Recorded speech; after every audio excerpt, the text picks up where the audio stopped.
Peace, everybody. Peace, peace, peace. Put a one in the chat if you can hear me. Peace.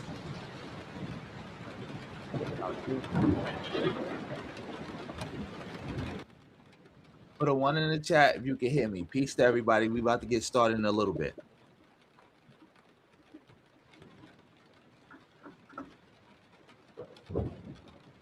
Okay, I'm seeing the ones. Thanks everybody for coming through.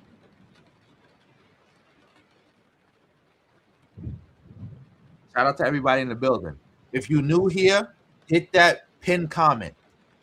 Do me that favor and hit that pin comment if you're new here. Hit that pin comment and go subscribe to my other channel. There's a lot going on in these YouTube streets right now, family. A lot. A lot.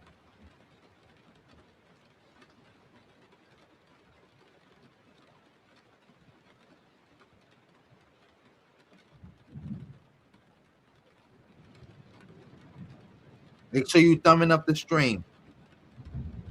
We got a lot to get to.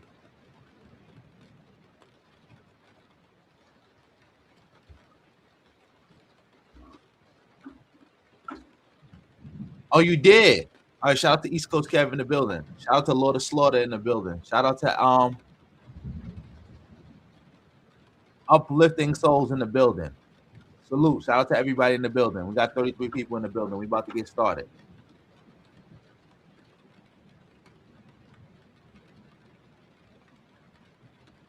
How's everybody doing today? It's a lot going on in these YouTube streets. I want to make a quick announcement.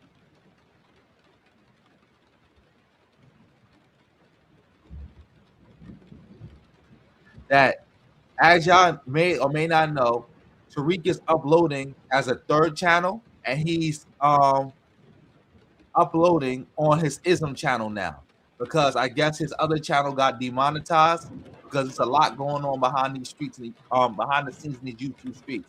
That's why all my people who paid for pre-record videos, your videos is still coming. It's just that it's a lot going on.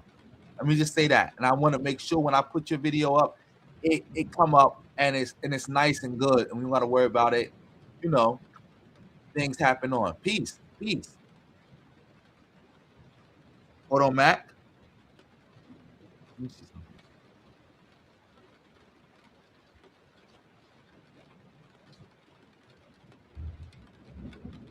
All right, East Coast Kev. I don't know if I'm gonna be able to get to that video today because I just saw your email. I don't know if I'm gonna be able to get to it today, but I'll try.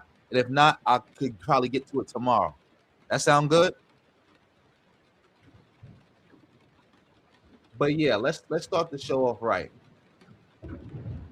Stop this rain.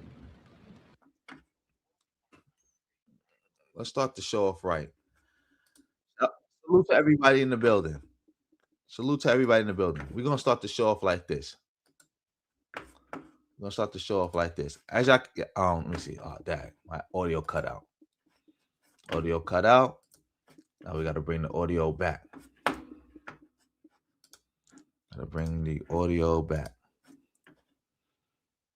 Matter of fact, we're gonna start off the show with this. This bozo right here, because we were supposed to get to him yesterday. For all you who don't know, this dude Dennis is now co-signing and Coultier, because for some reason, I don't know what happened, and Coultier is saying some pro FBA stuff, and he going with it. So we're gonna just get to it like that. Let's start the video off. Let's start the stream off like this. Let's see what Dennis got to say. The bozo. Have historically faced pressure, whether we talk about politics, economics. When Black Americans have historically faced pressure, whether we talk about politics, economics, or social, there's often been a shared understanding and response rooted in long, specific history inside this country. And that history created networks, it created institutions, it created a certain level of internal protection. And when you're part of that lineage, you move differently because the history is yours. And when delineation happens, that automatic connection is no longer assumed. Now, identity is more specific. And when identity becomes specific, the benefits that came from a broad grouping naturally shift as well. So yes, some people, a lot of people, they starting to feel the difference. And not because anyone is attacking them, not because anyone is trying to harm them, but because association is no longer automatic. And when association changes, the social and political landscape changes too. See, for a long time, everything was blended together under one label, Black. Now it isn't. And when the lines get clear, the treatment gets clear, and that's what people are reacting to. I got a couple of videos. Let me see if I can pull these videos up for you all to see, because white people know now. Okay, he talked enough, so I got the gist of this. He's talking about white people knowing the difference and how delineation is finally working. We no longer under one banner of blackness, yada yada yada, the same bows on this.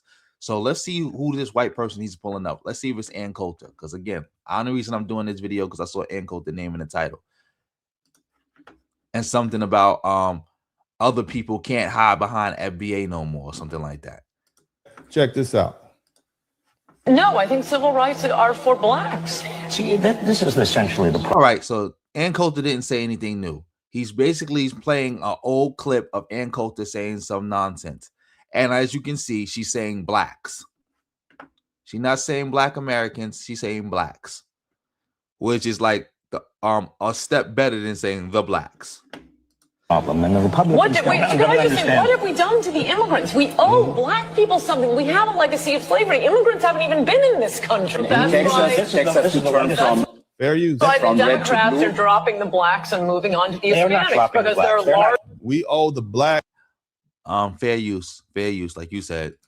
Americans something. We don't owe immigrants anything. That means if you're an immigrant, you're black, you don't owe you a dime. We don't owe you nothing. Okay, you weren't here. Group of Hispanics now, but The reason people are concerned about the words they use, the reason Americans care about civil rights, the reason we are sensitive to racism is for one issue and one issue only, and that is how black Americans were treated in this country. Yes. It is because of the legacy of slavery and Jim Crow.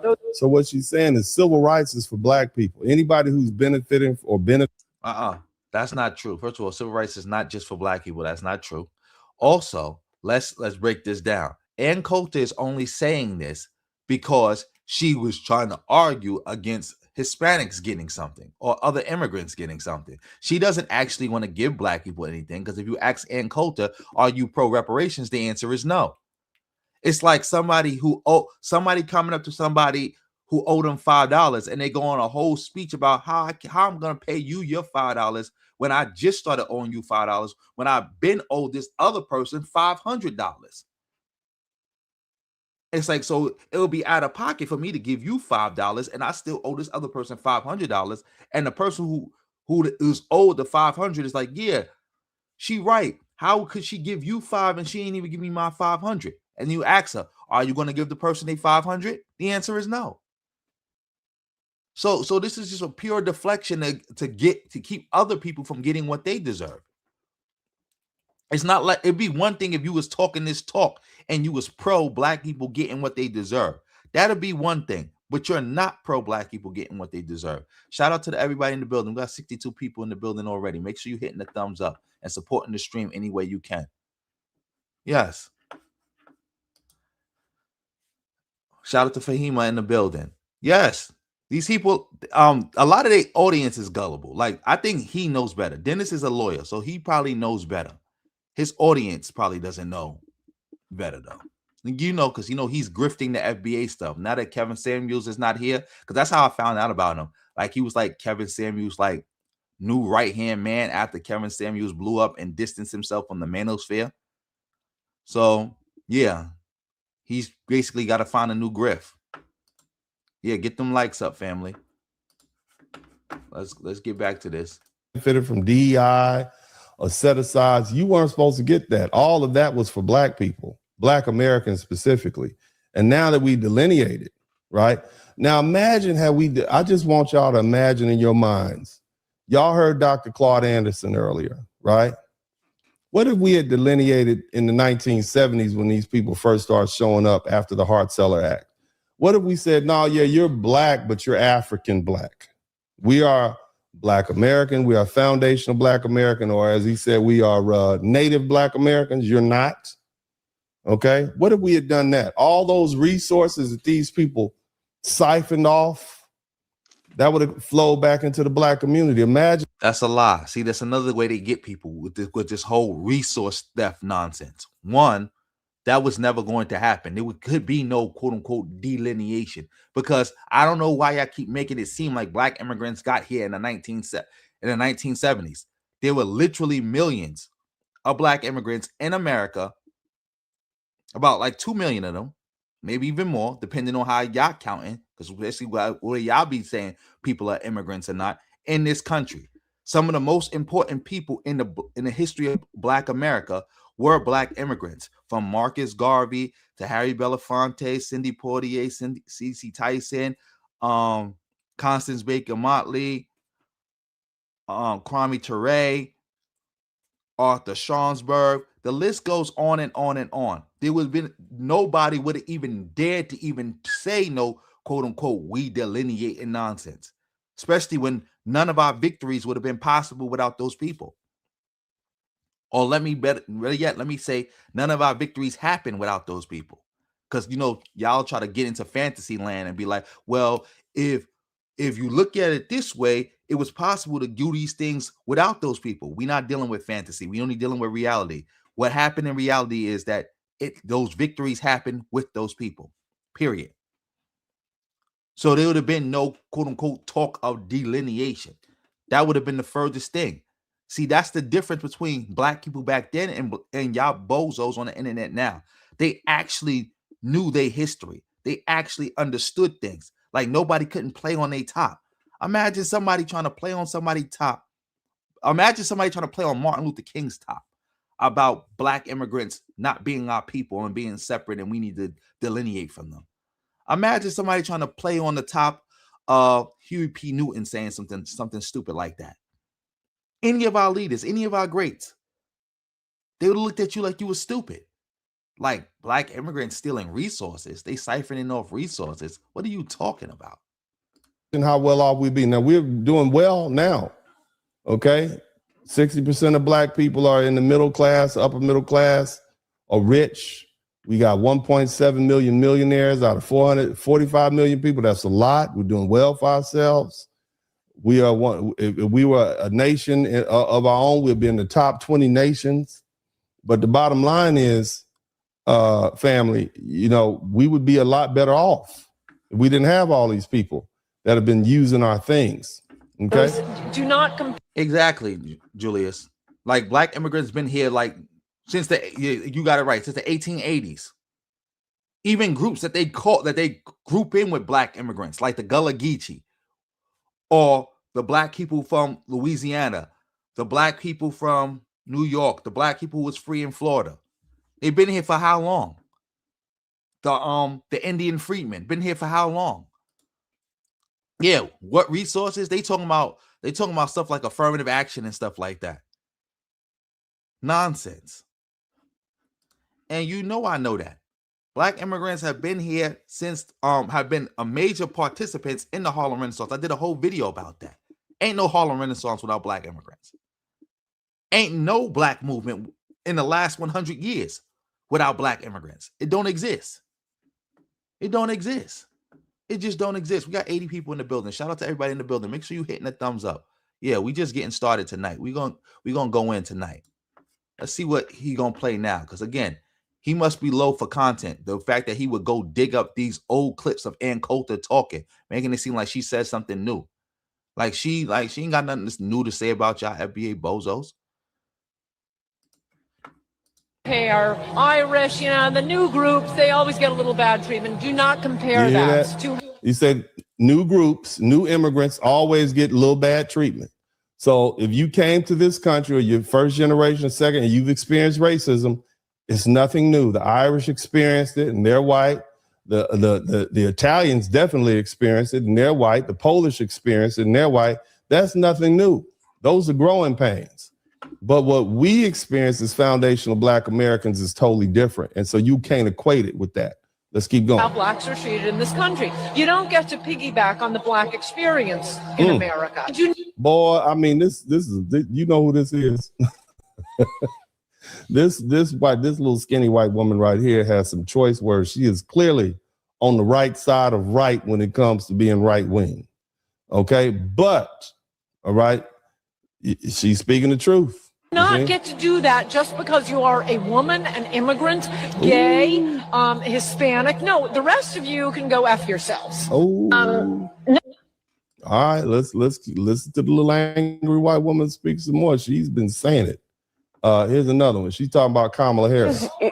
Like weirdo stuff. Like this is like the go back to this. Like you really low for content. Yeah, this is a bozo. Like that's how I found out about him when Karen Samuels died, and he told me I'm gonna be the one to keep it going. Obviously, he couldn't keep it going. That's why he's grifting FBA now. What do you mean way better than a Pan-African goofy? You got to explain that. He does know better. He's just grifting. That's what it is. This is easy. Like, think about it. Doing this weak ass content on the internet is way easier than being an actual lawyer and building actual cases to defend people. Like, it's way easier. Way easier. Way easier. Let me see. Somebody said America still kept the slave trade going. Yeah, of course, America did. America was like the second to last country to get rid of it. We got FBA convo. Your dog is just no. Oh, I talked about that, about Umar delegitimizing Pan-Africanism. And I told people about that a long time ago with his antics and his buffoonery. But a lot of the people who are attacking Pan-Africanism now were the same people who were defending Umar from people like me and keeping his name alive. And now when they switch to something else, now they want to point to the same person who was a goofy that they was defending this whole time and say, look, Pan-Africanism doesn't work. Look at Umar. They don't even know what Pan-Africanism is. They don't even know what it is. Pan-Africanism is just race consciousness. That's it. That's all Pan-Africanism is. It's just race consciousness. Everything else after that is somebody's theoretical contributions, somebody else's idea, somebody else's group, somebody else's movement. That's fine. That's fine. That is, again, Pan-Africanism isn't done. It's just a teaching moment about why you don't let any goofy just pop up and just speak. And people got to be more stormed down about it. Because to say Pan-Africanism is done is to say the Black identity in America is done. The Black identity in America is 110% racial. It's built on race. That's it. And that's what Pan-Africanism is. If you see Black people as your people all around the world, and you think we are one people and we should have some type of unity, or we should interact with each other, or we brothers and sisters, we should see each other as brothers and sisters, regardless of ethnicity, religion, admixture, or whatever the case may be, you are Pan-Africanist. That's it. That's the whole Black identity, Pan-Africanism. We got 100 people in the building. Make sure y'all hitting that like button. Salute. Let's get back to this bozo. And thanks again for the 5, for setting it off. Whole lot of ones beat a whole lot of nuns. Claim to be an American Black. It's simply factual that she is not a foundational Black American. And again, that is why America has all of these. I mean, clearly y'all heard her say FBA. It's not. Who cares if she said FBA? And again, look what this says. 2024. This is old. We in 2026. And also, Kamala Harris was not pretending to be a quote unquote foundational Black American, or let's just say, because again, we know that's a hate group, Black American. She is Black American. Remember, Black American is anybody Black in America. The Black American identity is purely racial. It's been like that for 500 years. It never changed, unbroken. Like the Black American identity has not changed since slavery. If you got the blood, you Black, you are people. That's it. That's how it always been. It ain't never gonna change. I don't get it. See, that's why we know this talking point didn't originate in the Black community. Because since when would somebody like Kamala Harris not be Black? Since when? Since when? Especially because she's Jamaican. Like our biggest, most accomplished, and one of the oldest groups of Black immigrants in America is Jamaicans. Like, you can't distance yourself from Jamaicans and their contribution to the Black American identity. It can't. Like, if you claiming that, you can't distance yourself from Jamaicans. Of all people to try to say that not our people are Jamaican. Going anywhere. All of you people who keep trying to disavow what FBA is, you got Myron Gaines talking about, oh, FBA, that nonsense. No, it's doing exactly what we needed to do. It's delineating. You are a foreigner. You're a Black dude from Somalia or Sudan or wherever you're from. You're not from here. You are a foreigner. You are not a foundational Black American, period. And, you know, it is what it is, and it's working. Somebody type FBA in the chat room. Provisions like affirmative action and set aside. Yeah. And I want you to keep in mind, this young man changed his name from Amadou something to Myron Gaines. You understand what I'm saying? I mean, he did his very best to try to blend in. And a lot of these people with these foreign last names and all those vowels in them, change those last names. They'll go from being something like Amadou to Randy. or John or Jackson or something like that, so they can kind of blend in. But you see, accusing people of cosplaying. This is what they do. No matter what you do, you a cosplayer. No matter what you do, you cosplaying. This is FBA tactic 101. That's one of their number one attacks. You stealing resources and you cosplaying, or you trying to distance yourself from us, or you're undermining us. That's like the elite four of accusations. now you got to fill out those bubbles, and it tells you what kind of black you are. You better not lie about it, because you might end up committing a federal crime. Now, again, I need you all to do me a favor. I need you all to subscribe to the channel if you hadn't already. Y'all can subscribe to my channel though. Tariq's real name, I forgot what it is. I think it's Marcel Sanders. Yeah. Tariq changed his name to Tariq Clout Chasing. Like, his whole identity is a clout chase. FBA combos, you can't throw a monkey wrench in the conversation, because I'm too smart for that. Like, I don't need to block anybody. I don't turn down no smoke. I believe in what I believe, and I already did the math on it. So nobody can't like prove me wrong, or got me like stumbling, or got me hiding or ducking smoke. Yeah, shout out to everybody in the building. Let me see. What is that? Yes, you can't steal resources. This is an FBA lie, accusing black immigrants of stealing resources or trying to steal reparations. That's demagoguery 101. Trying to say, look, we don't got in our community, not because of white supremacy, but because of these immigrants. They stealing from us. 101. Oh, yes, she was. Of course she was. Just like all these Republicans was. Remember in the 2010s, they would talk that, oh, I'm not racist. It's not about race. It's about culture. Look at all these great Africans. Look at all these great Jamaicans. Look at all these great Haitians. Look at them. They don't act like these wild blacks. They don't act like these black Americans. Why? Because they got a culture. They got a culture. They not like these black Americans. They were the main ones talking that in the 2010s. Main ones talking that. And so was Tariq. So was the Black Authority. So was Professor Black Truth. So was Phil the Advise Show. All of them was talking that. All of them was talking that. Now, magically, the black immigrants are the problem.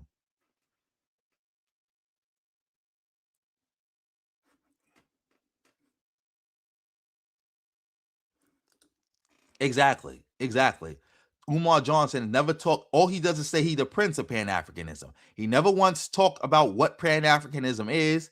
He never gave nobody no reading literature. He never produced no literature of his own. Nothing. He never produced an organization. He never put forth a plan. Nothing. Why do you have Malcolm X as your picture? Is that like some type of joke? Don't you know that they said Malcolm X is not FBA?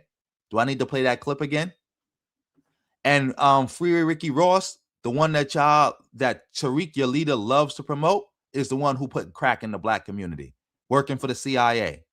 That's who did it. That's why his name is Freeway Ricky Ross. He hopped on that freeway with a car full of crack and drove to city to city, state to state, city to city, black neighborhood to black neighborhood, and set up crack houses. That's who put crack in the black community. The person that not only Tone Talks defended in court. Remember, Tone Talks is a lawyer also. He was a prosecutor before he just became a private lawyer. Remember that. He defended Free Ricky Ross in court. Tariq always bigs him up. That's the person who put crack in the community. And you're right. She is the godmother of FBA. Let me see.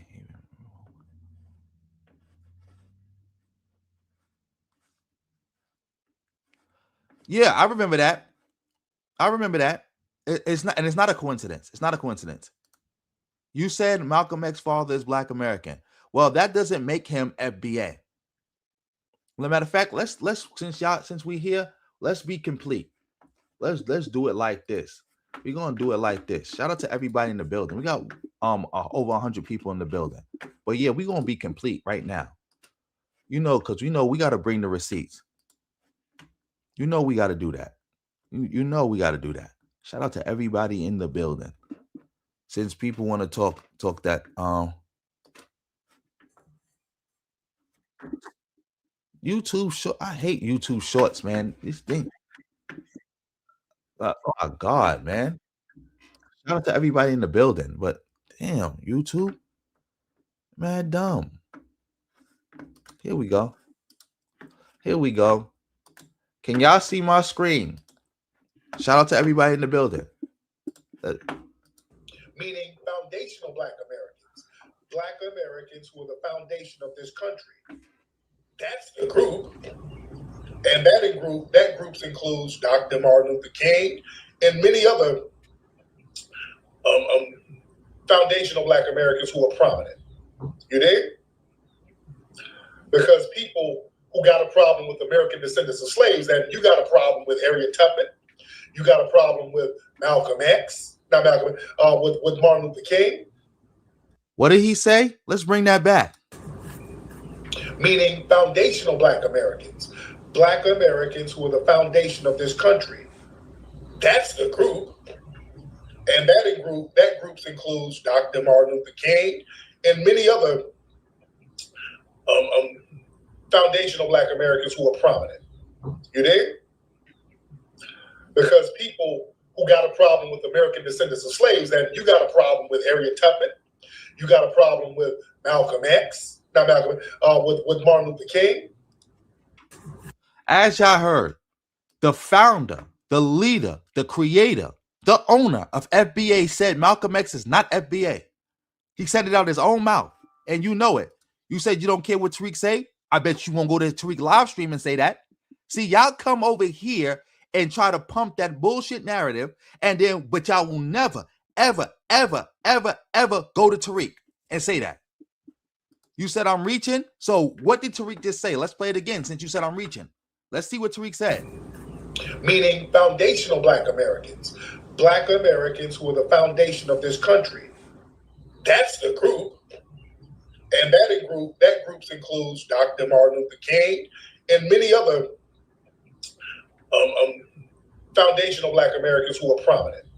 You dig? Because people who got a problem with American descendants of slaves, and you got a problem with Harriet Tubman, you got a problem with Malcolm X, not Malcolm, with Martin Luther King. All right then. And also, when Tariq said this, let's switch it right here. This is the foundational Black American shirt, the official one put out by Tariq. You see who on this shirt? Martin Luther King. You know who not on this shirt? Malcolm X. You know, like I know, Tariq and all these other bozos spent over a decade demonizing Martin Luther King and saying we should have been more like Malcolm X. Martin Luther King integrated us into a burning house. Yada, yada, yada, yada, yada, yada, yada. Now they love Martin Luther King and now they don't bang with Malcolm X. They even disrespected Malcolm X. Why? Because his mother was from Grenada. See, you're not playing on my top. You're not playing on my top. All that you're reaching. You're mad. And you won't dare go to call Tariq's show and tell him that. It's an old clip. It's every time y'all get debunked, it's always old. Y'all always got an excuse. It's old. Tariq is not the leader. He just made everything. He's not the leader, but he owns it. He made it. We take our marching orders from him, and we won't dare contradict them, because if we contradict them, he'll just call us a tether, or say we a tether lover, or we bussified. Ha ha ha. Shout out to the boogeyman in the building. Let me see something. Shout out to the boogeyman in the building for the 1999. Salute, bro. Yes, I'm gonna keep clowning them. I'm gonna keep going in on them. They ain't got nothing to say. And like I said, they would never challenge Tariq Nasheed. Never. They would never go directly and challenge Tariq Nasheed on nothing he said. They'll come over here and try to challenge it, but they know better than to go over there and challenge it. Matter of fact, let's bring this real quick. Since we in such a good mood. It's because y'all want to say, oh, there's a such thing as half FBA. I'm going to show y'all when Tariq created the concept of half FBA right now. Right, and my family's from Honduras, so I know how you feel about when I say us immigrants, I'm gonna say them immigrants because I consider myself black. Yes. But I'm from Dorchester. I got mad brothers, and we get busy. Yes. And that's how I grew up. So I've always considered myself that way. I love my Honduran lineage.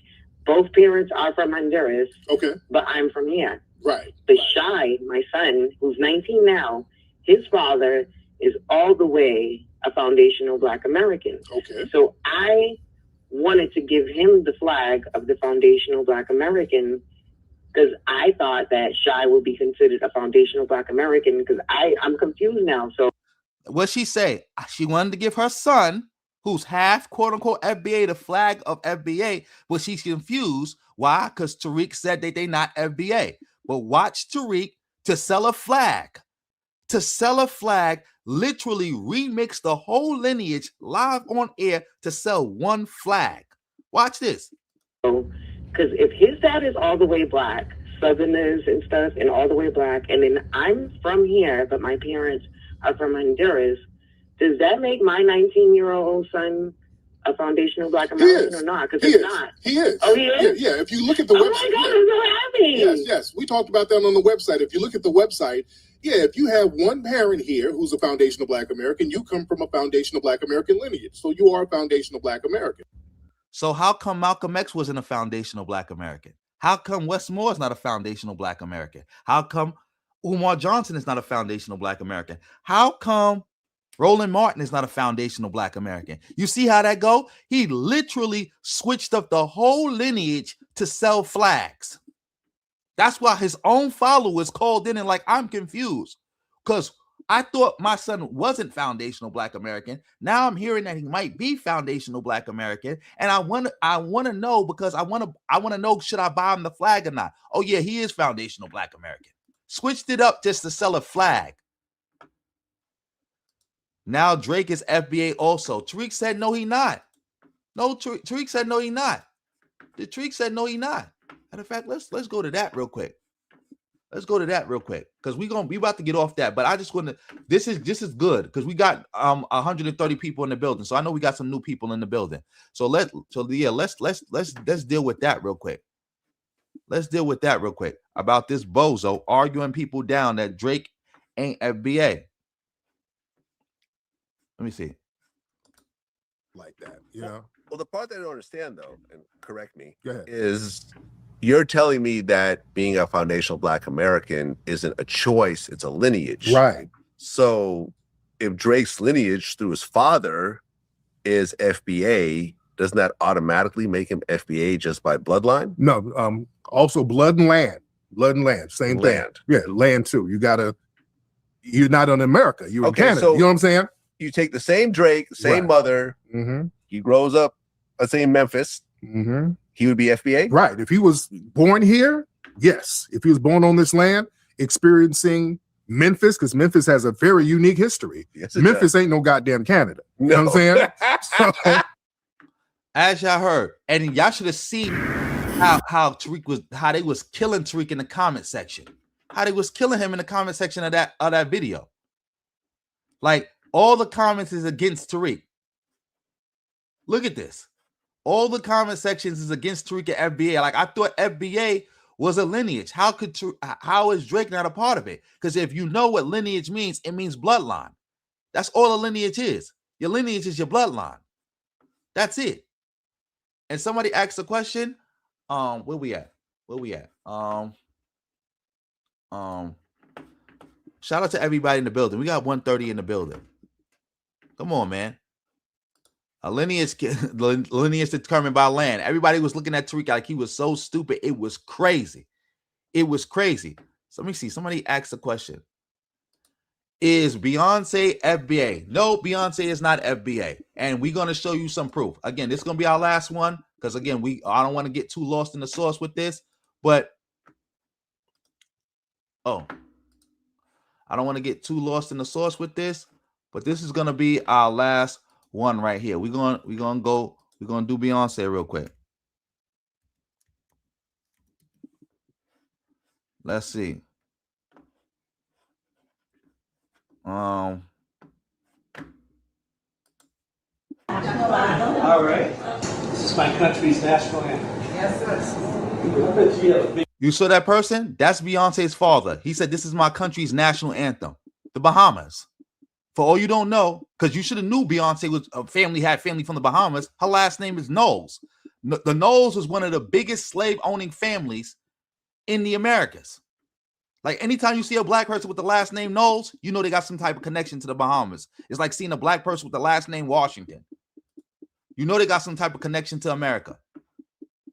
That's Beyonce's father right there. Matter of fact, let me go back. Turn it down and then turn it back up. This is my country's national. Is gonna sing our national anthem. All right.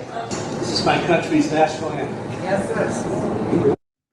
As you heard, for all you don't know, that's Matthew Knowles, Beyonce's father. Checkmate, Tariq, you're done. FBA, you're done. Y'all swore up and down that Beyonce didn't have any Bahamian ancestry. This is her father talking about this is my country, and we're about to listen to our national anthem.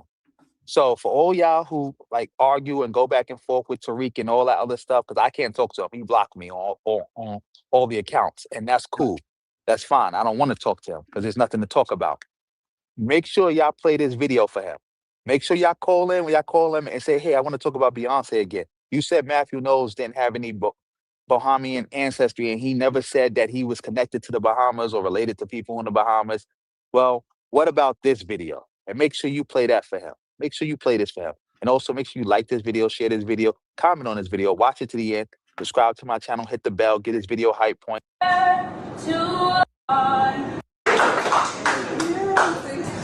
And now he got to tell him how he found this family. Because remember, he did an interview a long time ago with people in the Bahamas talking about how he was trying to find and reconnect with his family in the Bahamas. And they was trying to say that, oh, he don't really got family in the Bahamas. He just said he thought he might have. No, he did. And he found out who his family was. Look. So, we did bring him and you see all of us with our shirts on. Okay. Bahamian shirts, and this is a shirt for you, coming over from the Bahamas, and he's from Bahari. Great. Right size. Is it right size? Oh, wow. That's perfect. Yes, that. And also, he bought some, rum cake. Ooh. Rum cake for you in the White House. And of course, you have to have your Indian flag. Yes. That's a small version. I want the big one. Yeah, you need the big one for sure.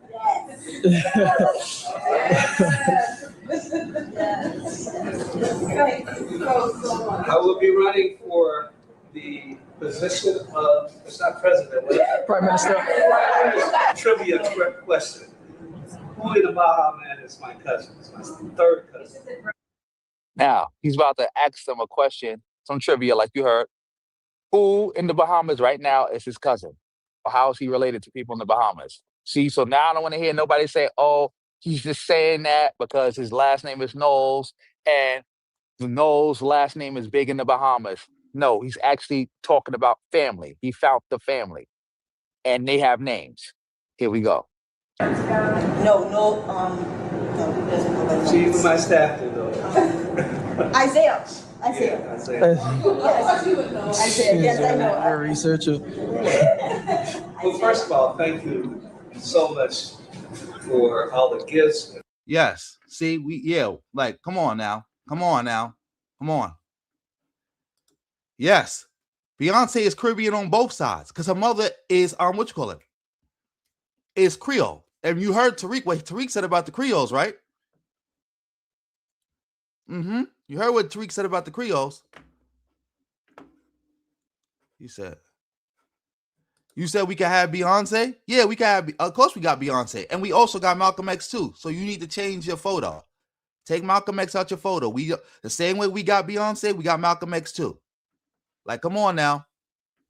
Like I played with the wrong one. Like I just told FBA combos in the beginning, y'all all that throwing a monkey wrench and what I got going on, you can't do it. I unlike these other bozos, I actually research everything I do, everything I say, everything. Like, come on now. Oh, come on now. Oh, shout out to Justin March in the building. He just gifted 10 memberships. Family, if he gifted you a membership, keep it going. You can even upgrade it, downgrade it, whatever you want to do, but keep it going. And try to do it on your computer because it's cheaper on the computer than if you do it through the phone. Shout out to Justin March in the building, my first moderator. Let me see something. Who trying to do it? You said, am I trying to do a racial draft? I'm not trying to do no racial draft. I'm just pointing out the real with the FBA bozos. It's like y'all don't understand what y'all following. This is what I said in the beginning of the stream. If they understood what they was actually following, they wouldn't follow it.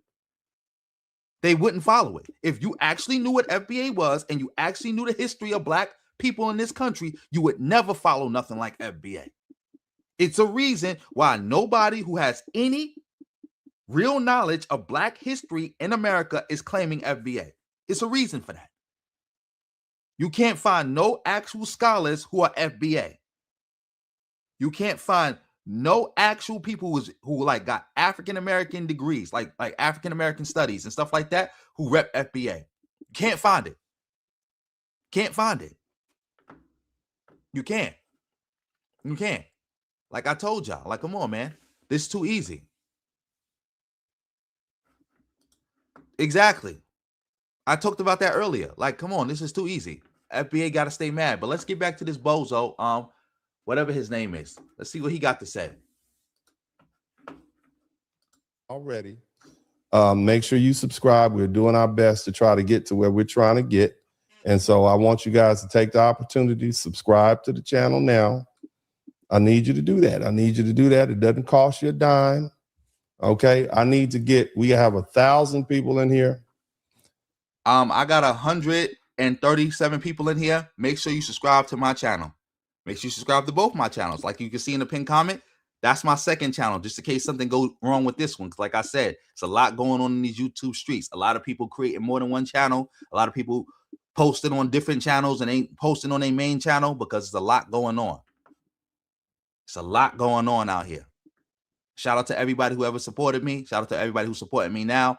Also, people who donated for pre-record videos, I got you. Just remember, like I said, it's a lot going on. It's a lot going on right now behind the scenes, but I got you. And I need 1,000 people, and that will get me to 95,000. That'll put us only 5,000 away from 100,000. So I need all 1,000 of you people to subscribe to the channel right now. Go ahead and take the opportunity to subscribe. And in addition to that, not only do I want you to subscribe, but I want you to be mindful. Somebody type mindful. I want you to be mindful. Okay, be mindful. If you've been involved in a car accident, give me a call at 713-229-0776. Okay, don't call me if you had a family law case. I'm gonna hang up on you. If you've been in a car accident at that, call me. If you've been in a car accident, I'll do a good job for you. All right, welcome. Yeah. So you see, let's go back to what Ann Coulter has to say. Hit the number 1 button. And civil rights laws. It is because of the shame and guilt. Wait, time out. His father is Trinidadian? Again, like I said, he's actually a lawyer, so I think he doesn't actually believe in the FBA stuff. He's just grifting. But if his father's Trinidadian, that means we got another George Macon on our hand. Another George Macon on our hand. About slavery and Jim Crow, both little democratic enterprises, by the way. So it all has to be spent on Black Americans. Not on any loser with a grievance from around. It all has to be spent on Black Americans, not from any loser with a grievance. Go ahead, little skinny white lady. Go ahead. Around the world, and that's what it's become. I listed in that column you mentioned, Peter, because it always makes me laugh that all the good diversity jobs are going to immigrants. There was Claudine Gay, the head of a lot of the affirmative action programs, and there are like 200 affirmative action DEI administrators. They're Indians, a lot of Indians. And I went through all of the immigrant hosts on MSNBC, and I forget, there are like 8 of them. I mean, and when she talking, I'm here. That and the clique you claim is West Side. Come on. You don't even know the song. Yes, he might be a pick-me. Well, he might just be a grifter. Like I said, he tried to take over the reins from Kevin Samuels. He didn't have it to hold it, so it just went away. So now he got to get a new grift. Definitely, probably an ambulance chaser. Definitely, because I heard he started out with like doing family law and all that other stuff. I think that was a grift too, just to get people to watch him. Like, all right, I'm here to help Black fathers. Watch me doing Black male content, just to turn around and be an ambulance chaser. Exactly. Yes, all these great people that you just wrote. Exactly. Did we lose Beyonce in that? No, we didn't lose Beyonce to FBA. No, I definitively proved the Beyonce is not a part of FBA. That's why they were saying we could have Beyonce. But like I said, if we could have Beyonce, we got to definitely have Malcolm X too. Shout out to everybody in the building. We still got 130 in the building. Support the stream, family. Today, because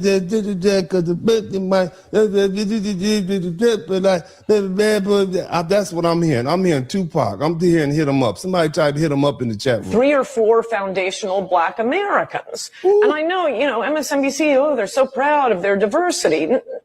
No, it's not about diversity. It's about integrating Black Americans into mainstream American life. And giving them benefits to make up for slavery and Jim Crow. Right. I think, Wrong. I'm not Puerto Rican, but if I was, I would let you know. Also, shout out to I think Konguru 1058. Whole lot of ones be the whole lot of nuns for the 199 supporting this war effort and helping me finance to answer questions. Yes, that's why he couldn't keep it going. He couldn't keep it going. He don't got no charisma, and he's cringy. Like, exactly. Justin March, he's so cringe.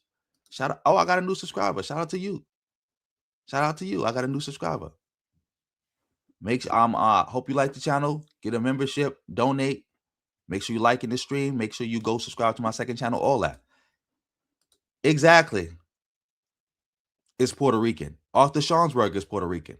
What you saying? And I'm from New York, so aren't you Puerto Rican? That don't mean nothing to me.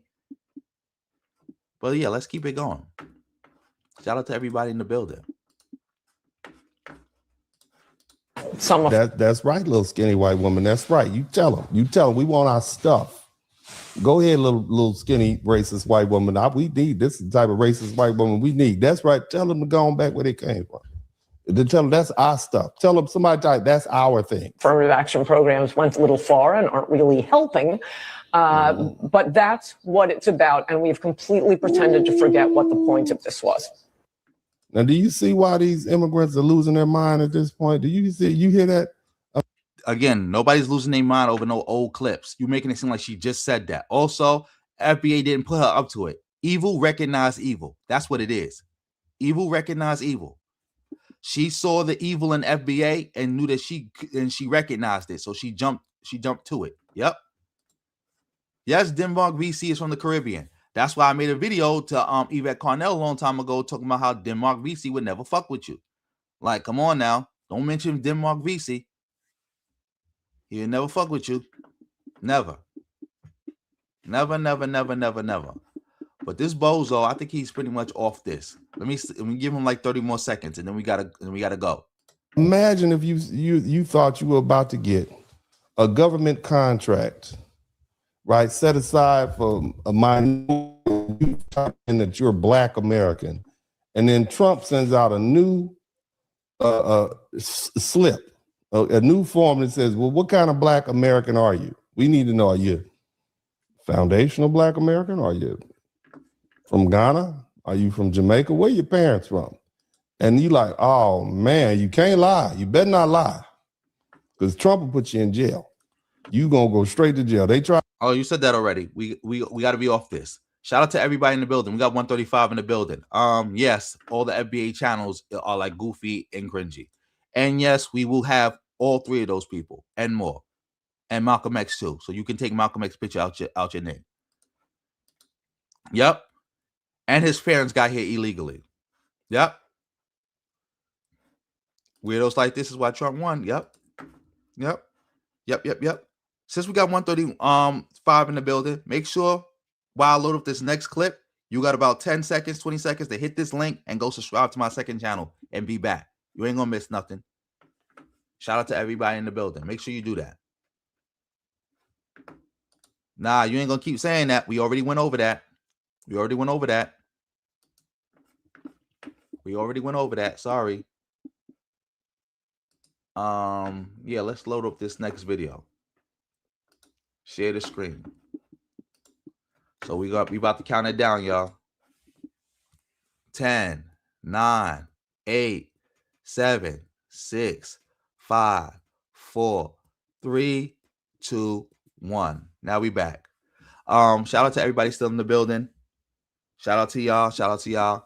Much appreciated for all the support. Now we gotta get into this video. Tariq Nasheed is covering Chud the Builder. Remember I made the video about Chud the Builder how long ago, talking about how none of the FBA bozos was talking about him? Well, I think he got like ran off the internet and he could only like be on like Twitter or like places like Rumble or something now. So I guess now Tariq feel it's safe to talk about him. But let's see what he got to say. Y'all know what's going on. Where are my Nashville people? Where's my Nashville people? Y'all know out there in Nashville, ladies and gentlemen, there's a suspected white supremacist. His name is...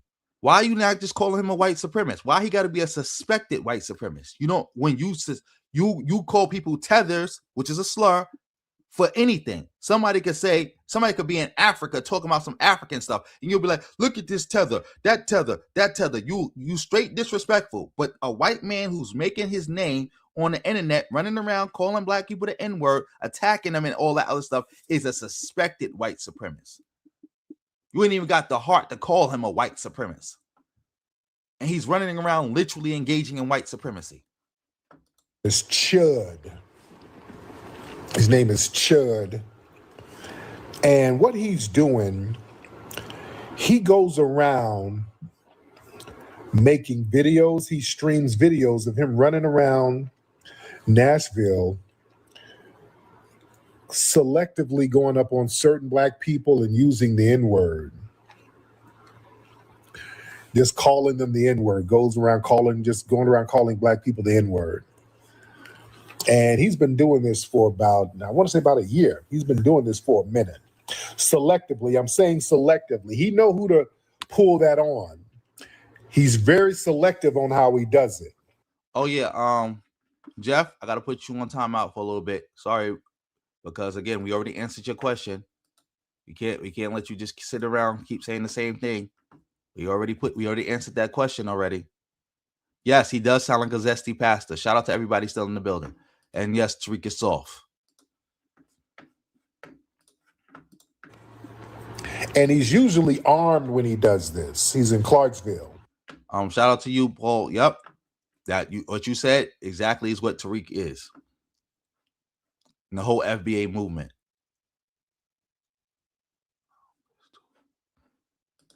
Yeah, of course. Because you know they watch my content and I've been pointing this out. That they not talking about this bozo. Disrespecting and harassing black people. I've been pointing that out. Yeah. Yeah. Zesty Reverend.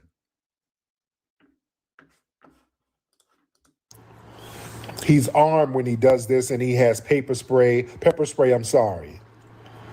He's in Clarksville. How far is that from Nashville? Oh, he got pepper spray like Ogun juice? Remember, Tariq was selling. Oh, I can't believe people let Tariq get away with that. When he said Ahmaud Arbery would still probably be alive if he had Ogun juice. Tariq should have been canceled till he couldn't be canceled no more after saying something stupid like that.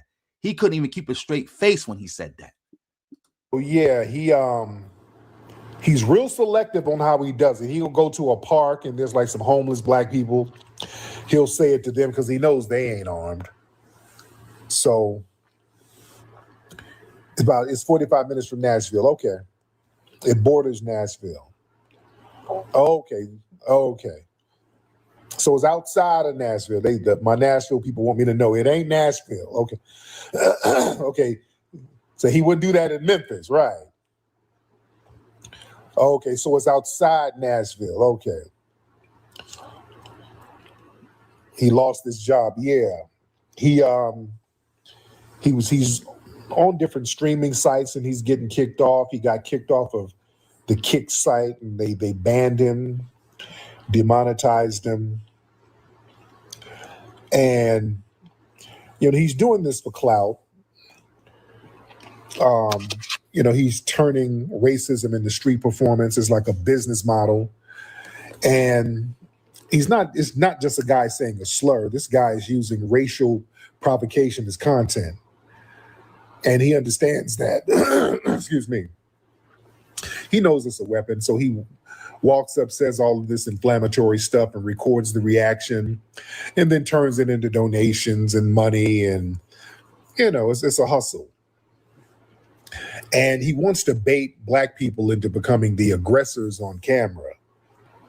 So he approaches the Black person, says a racial slur while he's armed. He's clearly armed. He has pepper spray. I think he pepper sprayed one cat. And then when people react like any normal human would to somebody being aggressive, like, see, they're chimping out and all that stuff. And, he's a broke psychopath. Broke heel.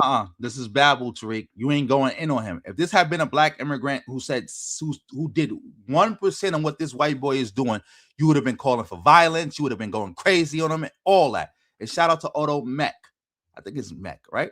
Otto Mac for the 5. Yeah, we definitely in here. Shout out to you, bro, for that 5. Oh, shout out to Lee D. Clinton for the 50. Oh, the reason I put them on timeout, I don't get them out of here completely and ban them. I only ban them when they threatening people or they being disrespectful. But otherwise than that, I leave them in here because I can use them to teach. How many people found out tonight that Beyonce got Black immigrant ancestry? How many people tonight found out that Tariq said out his own mouth, Malcolm X isn't FBA? They only found that out because he was in the building asking those questions. So that's the reason why I don't put them on permanent. I don't ban them permanently. If they be disrespectful or start threatening people, yeah, then they ban permanently. But if they just asking questions or trying to like engage with the content, they can stay in here. I'll use them to teach. Like a lot of people got a lot of good information tonight based on that. And a lot of people going to get a lot more because there's people going to watch this stream and there's people who are going to share it. And it's going to be like, oh, Beyonce's not FBA. Oh, Malcolm X is not FBA. Oh, this one is not FBA. Oh, Tariq changed the definition of FBA to sell a flag. Oh, he said Drake is not FBA because FBA mean blood and land. Like, how what does land have to do with a lineage? Yeah, that's the only reason I keep them around, bro. Otherwise than that, they gone. They out of here. Shout out to you again. Somebody said ain't no such thing as a stupid question.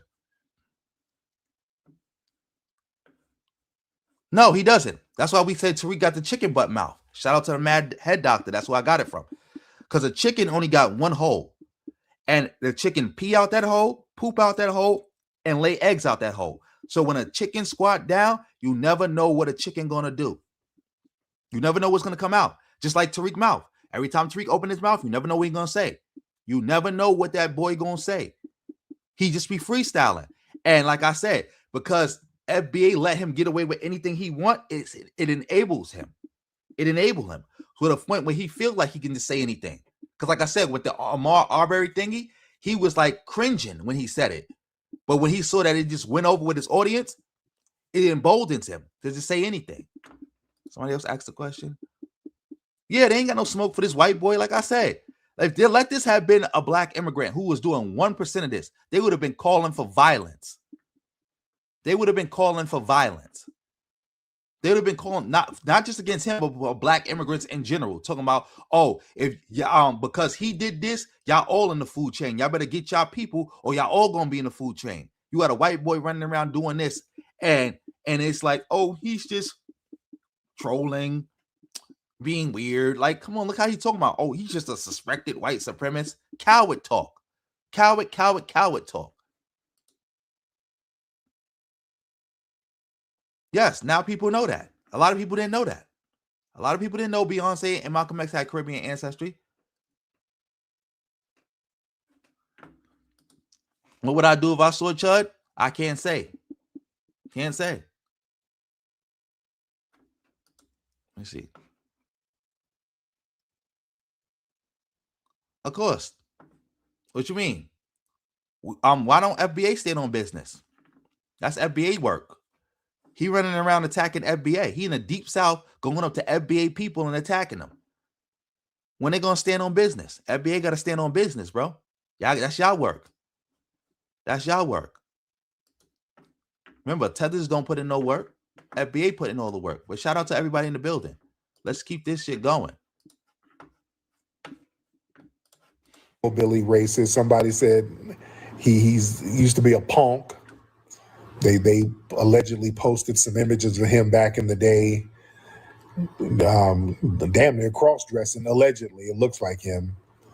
What does that matter? Like, again, Nick Fuentes was literally a cat boy. So he's like the biggest neo-Nazi on the internet right now. And like all of them, like pointing out that all these dudes got some type of suspect behavior doesn't mean anything. Like they white supremacists. Like white supremacists don't care about that. You look at Trump. Look at how they love Epstein and they be defending Epstein. Come on now. Come on. Tariq, like go hard, man. Like talk about him like you would talk like he was a black immigrant. Pretend he was a black immigrant doing this. Go hard, Tariq. But this is him trying to get a bag. He's desperate for some paper. And when these people, these white supremacists get desperate, they know they can make a quick buck doing performative anti-black racism. You think? And the thing is, law enforcement, people are looking like. So this is performative, which means that by saying this is performative, you believe that he's not really a racist. That's why you call him a suspected white supremacist. Like, oh, this is not real. This is just for him trying to get a bag. It's performative. This is a form of defense right here. You're defending his behavior. You're not condemning it by saying, well, it's just performative and he's just trying to get a bag. You're low-key defending it and justifying it.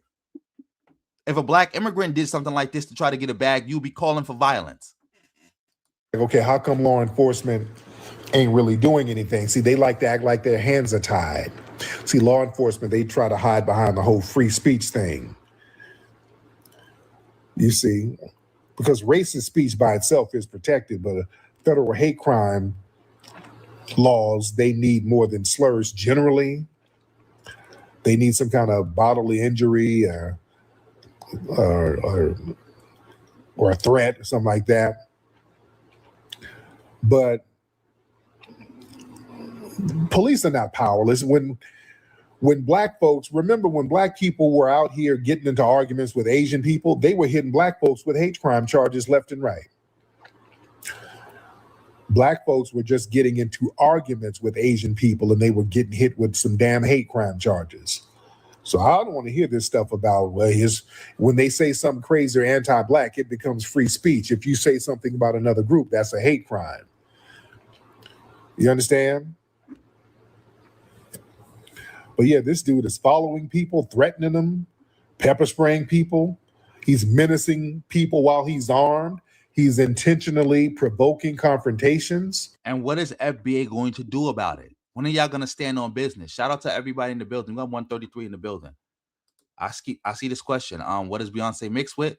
Beyonce's father, his family is from the Bahamas. That's what she mixed with. Her mother's side is Creole. Her father's side is from the Bahamas. That's what Beyonce is mixed with. That's why Beyonce wouldn't be FBA. And yep, this is why voting matters. Because if you vote for politicians, good politicians, they would go, they would pass laws and stuff and go after him. Because what he's doing should be illegal. And as far as I'm concerned, is illegal. You can't walk up to people and threaten them like that and harass them. These are regular people living their life. He going up to them, calling them N-words. They walking away from him. They trying not to engage with him. He's following them. That's stalking. This is harassment. This is what's this called? Disturbing the peace. This is all that. Disorderly conduct. We you might have to go back because we played this stream. I played it already with Beyonce and her history. Yeah, you're gonna have to go back and see that. But anyway, yeah, let's get back to this. Matter of fact, before we get back to this, let's look at this real quick. Let me see something. Let me see. Let me see something. Let's show this. Can y'all see the screen? Y'all can see it, right? Let's look at this. This is what I was talking about, family. It's Ogun juice.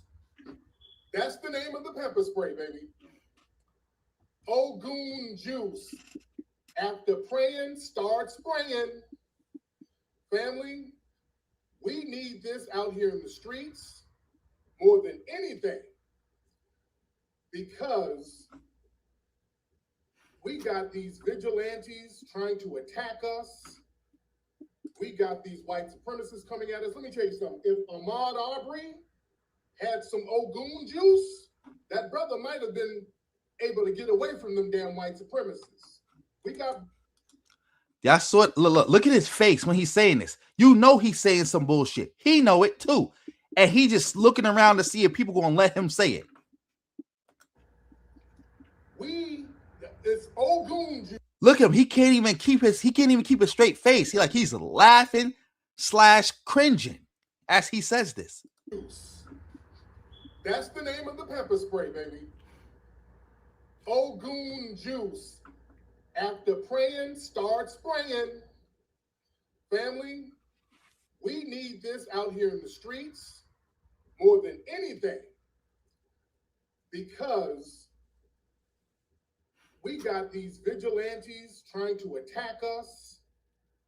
We got these white supremacists coming at us. Let me tell you something. If Ahmaud Arbery had some Ogun juice, that brother might have been able to get away from them damn white supremacists.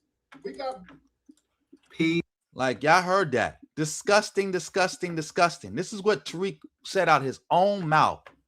Disgusting. Disgusting. I don't know how anybody could even still follow him after that. That's crazy. That's crazy. Crazy. And again, he calling it old goon juice, and this is when he was doing the FBA stuff. I thought y'all wasn't Africans. And yes, harassment is illegal. And yes, Tariq said New Orleans is a Caribbean satellite. He's not from the Bahamas now. He's been from the Bahamas. His bloodline is from the Bahamas. He was born in Alabama, but his bloodline is from the Bahamas. Matter of fact, for the sake of being complete, since we got 140 in the building, we're gonna watch Tariq. We're gonna watch Tariq. Let's see. Where we oh, it's not here. We gotta go to this other channel. Shout out to everybody in the building. Support the stream any way you can. Let's see. Let's go to Tariq. See? Always got to do this.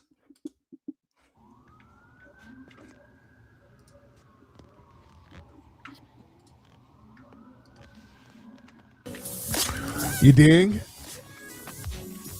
Somebody said New Orleans had twerking, but remember, New Orleans, that was a satellite for the Caribbean too.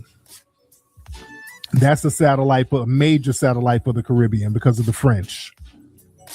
You dig? So we're calling like anything. You heard Tariq say it. New Orleans is a satellite for the Caribbean. That's a fact. And as you saw from the video, he contradicted himself. He was like, New Orleans ain't got nothing to do with the Caribbean. And then I had to bring it back to show like, oh, this is the receipt of, not only is that not true, this is a receipt of you acknowledging that that's not true. You said that out your own mouth.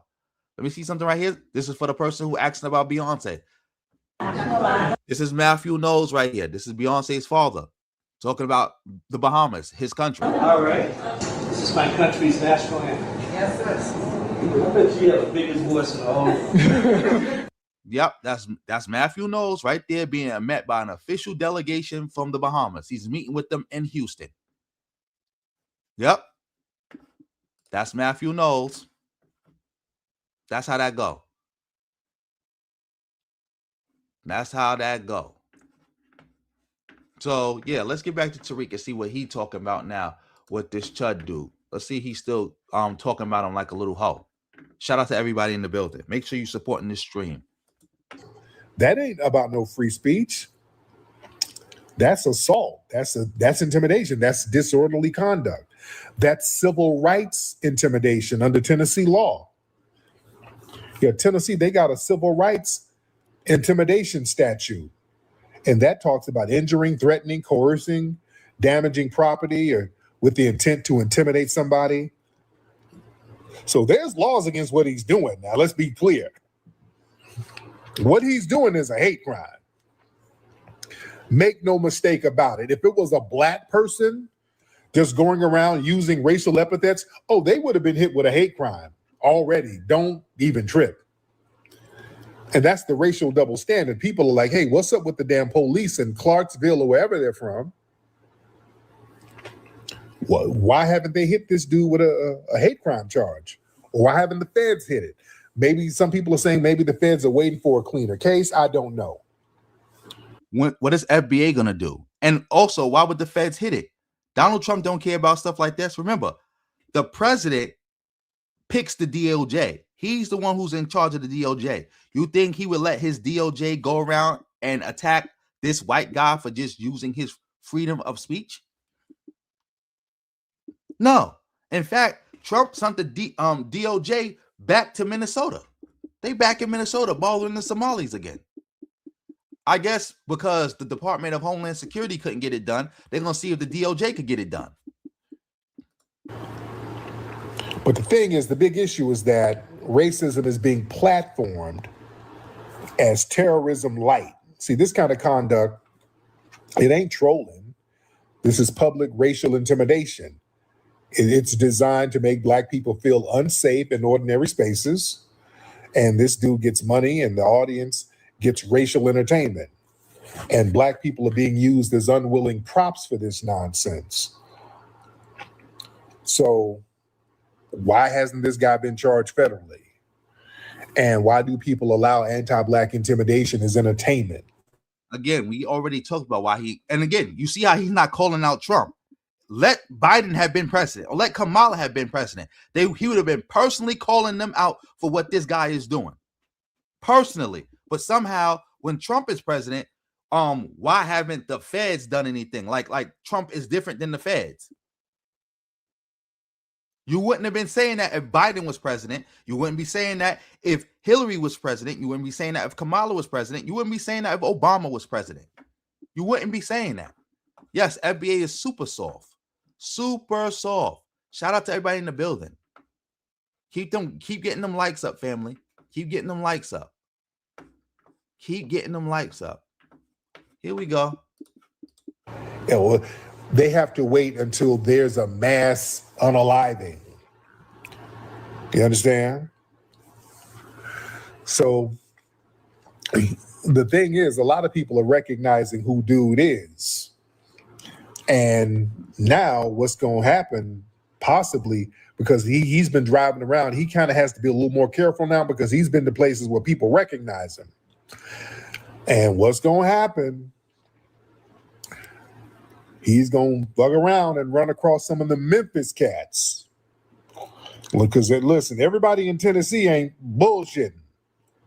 Yeah, he's getting desperate right now.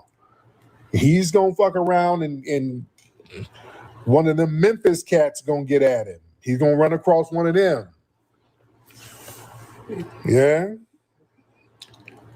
And it's going to go all the way left because they don't give a damn. You understand? Exactly, Fahima. He helped usher this in. This type of behavior has been ushered in under Trump. People are emboldened to engage in this type of behavior. We're going to touch on something like that later on too, about people being emboldened to do a bunch of racist stuff that they wouldn't have done under Biden.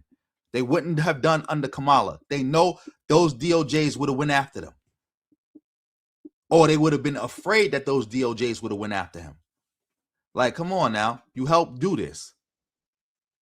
Saying Trump ain't hurt black people. What you crying about? Why the feds ain't coming after him? And you talking about one of them Memphis cats. Why one of the FBA cats? Why are you trying to hope that somebody in the streets who not claiming FBA, a regular black person, do something to him? I thought FBA put in work. I thought y'all don't tolerate disrespect. I thought y'all be putting hands and feet on people. Get active, FBA.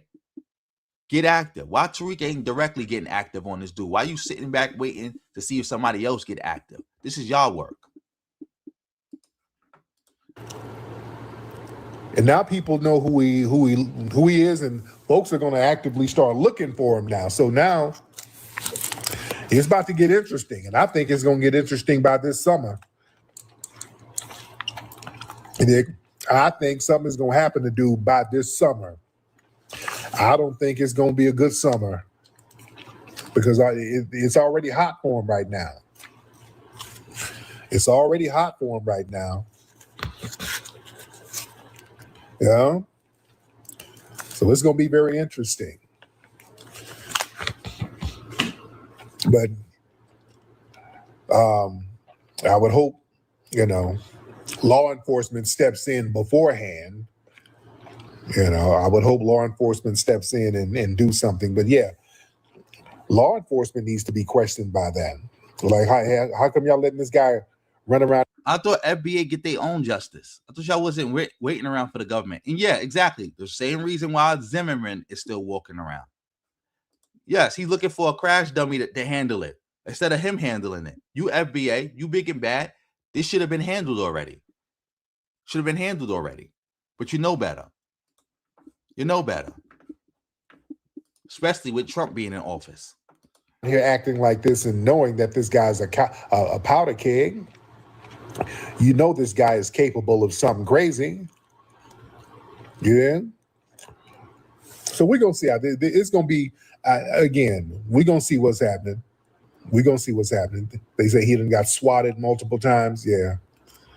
It's about to get real interesting. Oh, Arthur, you out there in Tennessee, brother? Oh, okay.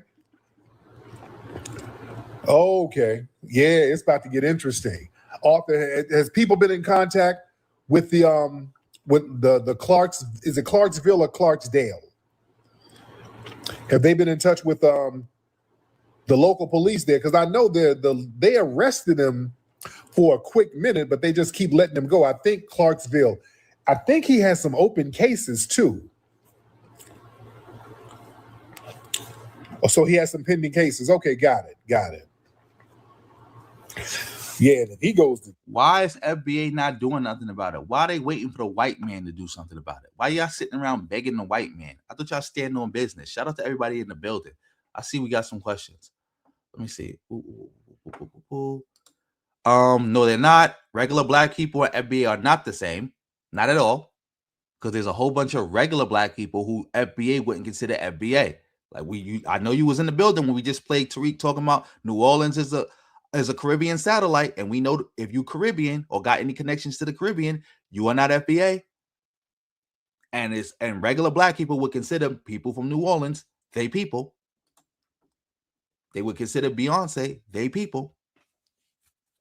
Come on now, they would consider Malcolm X their people.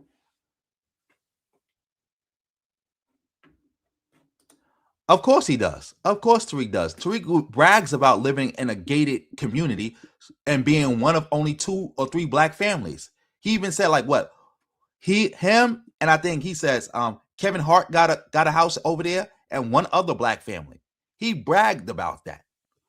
He bragged about living around white people like that and being like one of 3 or 2 black families in the whole neighborhood. He bragged about that. Lee D. Clinton, comment if you're still in the building. Jail. Oh man. Yeah. If he gets locked up. Oh yeah. So he's already been hit up for harassment. Okay, got it. Man. All right. Yeah. If he gets locked up, it's a wrap. But I heard he's a punk, so he might actually like that. So I don't know. Man. Tariq, we gotta speed you up because you just said a whole bunch of nothing. All you did was babble, make excuses for this dude, and cry to the white man, and talk about the feds without talking about Trump. That's all you did so far. We ain't gonna keep going if that's what you're gonna do. We're gonna switch it up. All right. Let me see. God Fairy. Let me get some more folks in here, family. Let me get some more people in here. Let's start to the family. Let's get some more folks in here. Ladies and gentlemen. All right. Y'all raise your hands. Ladies and gentlemen, raise your hands. Let me get you in here. All right. Let me see. Let's see. Queen Goddess. I'm just getting her son. Okay. Yeah, her wide hip son. Her son had her hips. Yeah. I said, Marshall, what the hell is that? Then I'm like, why is there a star next to it? Like, you better read. No. Lord. All right. I don't know what's going on with this thing. It might have been, man. I said, Trap Money. Where's Trap Money? Come on, nigga. You know it. Trap Money. Come on, nigga. All them bitches we had of it. Nigga, you know where Trap Money. Like, no, I don't know where Trap Money. I don't know. Oh, come on. We off that. Shout out to everybody in the building. We got 135 in the building. We're gonna keep it going. Let's see. We got some questions. Yeah, I would be, but I probably wouldn't be because again, it's up to Tariq. Like I said, Adonis said I would be considered FBA. I told Adonis my family from the South, but you never know. Tariq makes up what FBA is and isn't whenever he feels like it. This is the reason why Drake is not FBA, but somehow Kyrie Irving is FBA. That's how Governor Wes Moore is not FBA. Malcolm X is not FBA. Beyonce is not FBA. But some random person he talked to trying to sell a flag is their kids is FBA. You never know. All I stated was I got my families from the South. And Adonis said, well, that would make you FBA. And I said, no, it wouldn't. No, it wouldn't. That's what I said. No, it wouldn't. My family is from the South, but that probably wouldn't make, because first of all, FBA is a hate cult, so we not FBA. But again, Tariq makes it up as he goes. It's the same reason why, whatever his name is. Roland Martin. They say he ain't FBA. Umar Johnson ain't FBA. I'm not deciding. That's Tariq who decides. I don't own FBA. He does. That's his cult. He decides. He pick and choose when FBA, who's FBA and who's not FBA. But yeah, let's move on to something else. I saw this. I don't know what this is. I didn't watch it. I just saw this and I just wanted to cover it. Let's switch gears real quick. Shout out to everybody in the building. Make sure you're supporting the stream any way you can. Join the channel, PayPal, Cash App, super thanks. Links is in the description box below. You can hit me in the DMs. My DMs is always open. You can email me, all that good stuff. Family, support. I don't know what this is. I think these are some FBA dudes talking to an African dude. We're gonna see what's going on. We're gonna see what is what. Shout out to everybody in the building. Tell me if you know, drop a comment if you know what this is. Okay, let's go. Fair use. My last question, is unity across the African diaspora possible? Or are the differences in history, culture, and class too deep for a Black agenda? If what? Is unity across the African diaspora possible? Africa, right? Yes.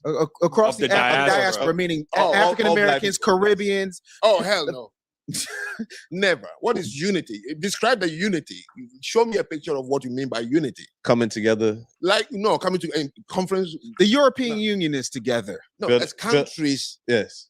Countries that are autonomous. Mm-hmm. And because they know that trade and economy would work. Because they have something. First, you have to have something to trade for that unity. All right, we got some people in the building. Somebody said this is the daily wrap up crew. All right. Somebody else said they saw this video. All right, cool. We're gonna cover it. We're gonna see what is what. FBA is not bigger than Tariq. Tariq created FBA. That's it. Let's see. Yep, exactly. All right, so yeah, daily rap crew. So let's get back to this. You're asking for. We don't have. So what is the unity? Unity based on what? Why do we need to have something to trade for you? Then what are you going to unite with? Because we're Just bring black your problem and we're on top of my black problem? everywhere. Every other culture has unity. You show me one culture that has unity, but they have nothing to trade among themselves. No, take a continent, because you're talking about a continent. Oh, a continent. Asia. Yeah. What is the unity? Japan invaded China. Yes. Colonized Korea. Okay. So he's hated by many of them. But do you know where Nissan's biggest manufacturer is? It's in China. It's in Toyota. Okay. They have the best of relationship right now. So show me a continent where people are united only on Kumbaya.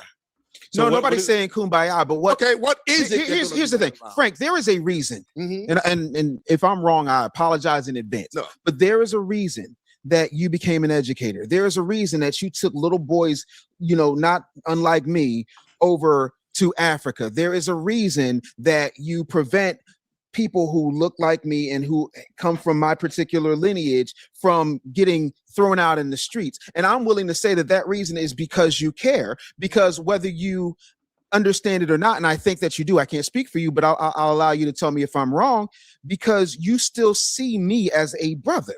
You still see me as a black man that you care about, because you understand that there is a bigger picture. We're still connected to the motherland. We still have a same ancestral home, do we not? I don't know. If you're talking about what I'm saying is, if you are talking about the continent, yes, you are from the continent. But when the continent is only known, let me tell you, if I get to the airport in Benin Republic and I bring my passport out, they see my last name, they know exactly where I come from. If the officer there is not from my place, I'm in trouble. He'll treat me like a piece of crap. Right. And you think that's right? Happens in Jamaica too. Huh? And you think that's right? No, he don't think that's right. It's not a question of right or wrong. I know why he's doing it. Why? Because he's in a country that was put together by force. He has nothing in common with me except skin color. So that gives him the right to treat you like that? Yeah. It's There's not a no matter of right giving the thing right. about It's more about. Okay, so from what I gathered so far, shout out to Lee in the building. Yeah, we already talked about that dude right at the beginning. But from what I gathered so far, the dude is just saying unity is impossible because they don't have nothing to trade or they don't have nothing in common. I'll say this. The way unity works, especially we talking about black unity, is understanding that we all under white supremacy. White supremacy is global, and it's a global system that affects us all. And the only way we're gonna get from underneath it is to come together. That's the thing that gets black people to come together. Remember, Pan-Africanism was started on a slave ship. You had a bunch of Africans who didn't know each other, couldn't talk to each other. Some of them knew each other because they was enemies, but they came together under the understanding that we are all black and the people who are oppressing us are all white. That's how you build the unity. Remember, how did we build the unity with all those African leaders? Because remember, most of the African leaders who decolonized Africa, who led the decolonization movements in Africa, were all educated in HBCUs. HBCUs is where they learned about racism and white supremacy and all those things. That's where they learned about it at. And that the only way we're going to fight that is to come together as a black people. That's the only way. That is the only way. So that's how you do the unity. You can't, like he said, you do need, like if you want to just do regular, just out the blue unity, trade is a good way to do it. But the black unity starts, the unity they talking about, seeing each other as brothers and sisters and stuff like that, that comes from people understanding what white supremacy is and how it affects all of us. And the only way we're going to get from underneath it is to work together. That's it. That's it. White supremacy is a united white effort. And the only thing that's going to defeat it is a united black effort of liberation. That's it. Nigeria is never going to be where Nigeria needs to be as long as Nigerians don't see each other inside the country as brothers and sisters and see the black people around them as brothers and sisters. And they find a way to work together for a common goal of putting the people in a better position, putting us as a black people in a better position. That's the only way it works. That is the only way. That's the only way forward. So any talk of unity that don't start there is destined to fail. It's destined to fail. That's how you start the unity. If you just say, well, my skin color is the same skin color as yours, so we should be together, that ain't gonna work, especially in Africa. That ain't gonna work. The only way you can make this work is for everybody to understand that there's people out there who hate us all equally because of the color of our skin. And the only way we could ever get from underneath that system is if we work together.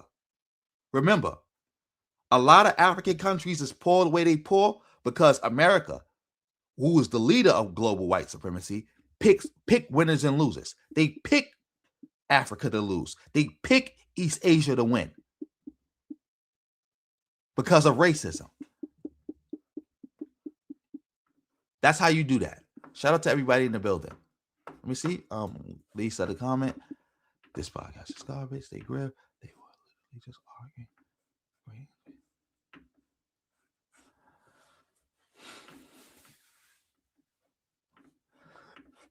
Oh yeah. Oh, so they grift this? All right, I believe you. So yeah. So let's just see what else they talking about, because it's obvious they're not talking about this topic with no intelligence. That's what the they're going to mistake do. was for us to accept the country and think we can run it when we have nothing in common. So one country has nothing in common. Now let's talk about the unity. Right. What is the youngest country in the world today? The youngest. So only about 14 years old. South Sudan. South Sudan, yeah. Okay. South Sudan and Sudan, one country. Okay, black people of the same lineage and same skin color, but they couldn't like each other. Danny Glover and George Clooney and some celebrities made it possible. They said, yeah, we want to cut off. And they cut off. As we speak, in Nigeria, Mr. Nnamdi Kalu is asking for the Igbos to cut away from Nigeria. There's another Yoruba man who is asking for the Yorubas to cut off. In Cameroon, as I speak, the Kom tribe of Cameroon, under the French section, is asking for them to secede. This is going on in the country, and you're asking for unity? So you're saying because... Yes. Yeah, but that makes sense because those countries are fake. They were put together in a way that would make them not work. Think about how these all these African countries were put together. They were put together in a way that would ensure their failure. So yes, that's why you got all this division going on. They were put together in a way that would ensure they didn't work. It would ensure their failure. So that does make sense. The continent of Africa is not unified, then we can't have a global unification of the black diaspora. But what are you unified around? That's something we could build. What is the purpose of Pan-Africanism if you're saying that unity is impossible? Well, you say that as if I believe in Pan-Africanism. It's the most stupid, bogus thing ever to anybody to even say. But you spoke about worldview earlier, right? Oh, he said Pan-Africanism is stupid. He most likely don't know what Pan-Africanism is, because I've seen many videos of people in Africa trying to define Pan-Africanism, and their answers was totally wrong. Like I said, Pan-Africanism started on a slave ship. Pan-Africanism is an ideology that was not created in Africa.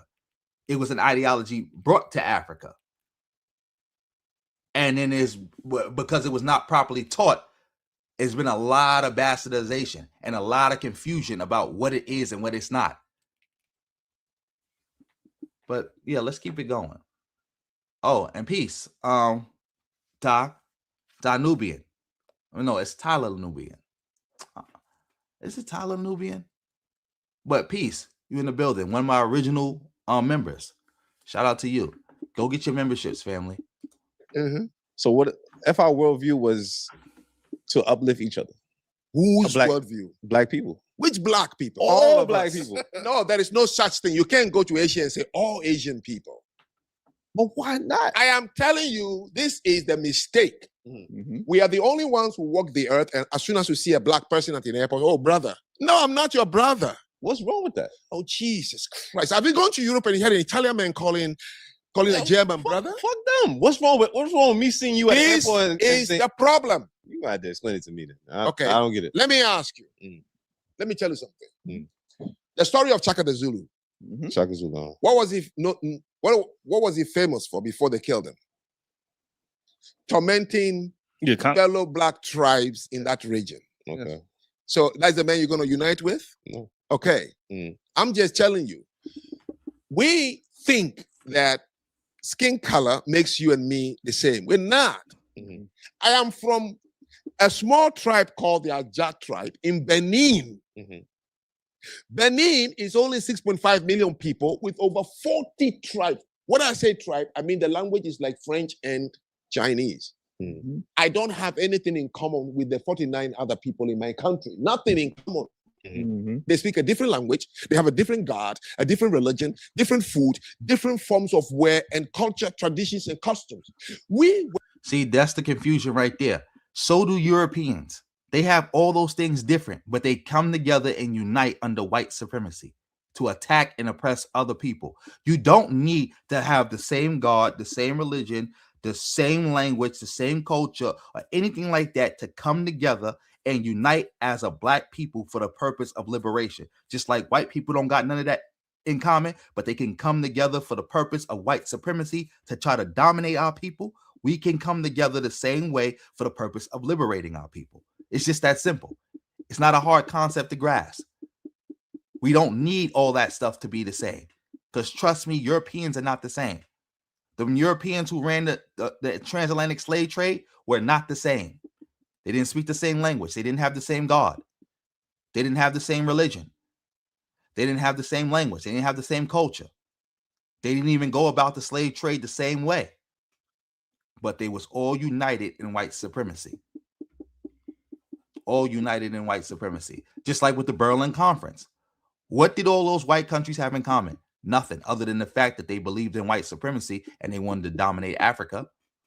That's all they had in common. And they united around that. That's how you do unity. You find what do we have in common and we unite around that and we push that. That's the agenda.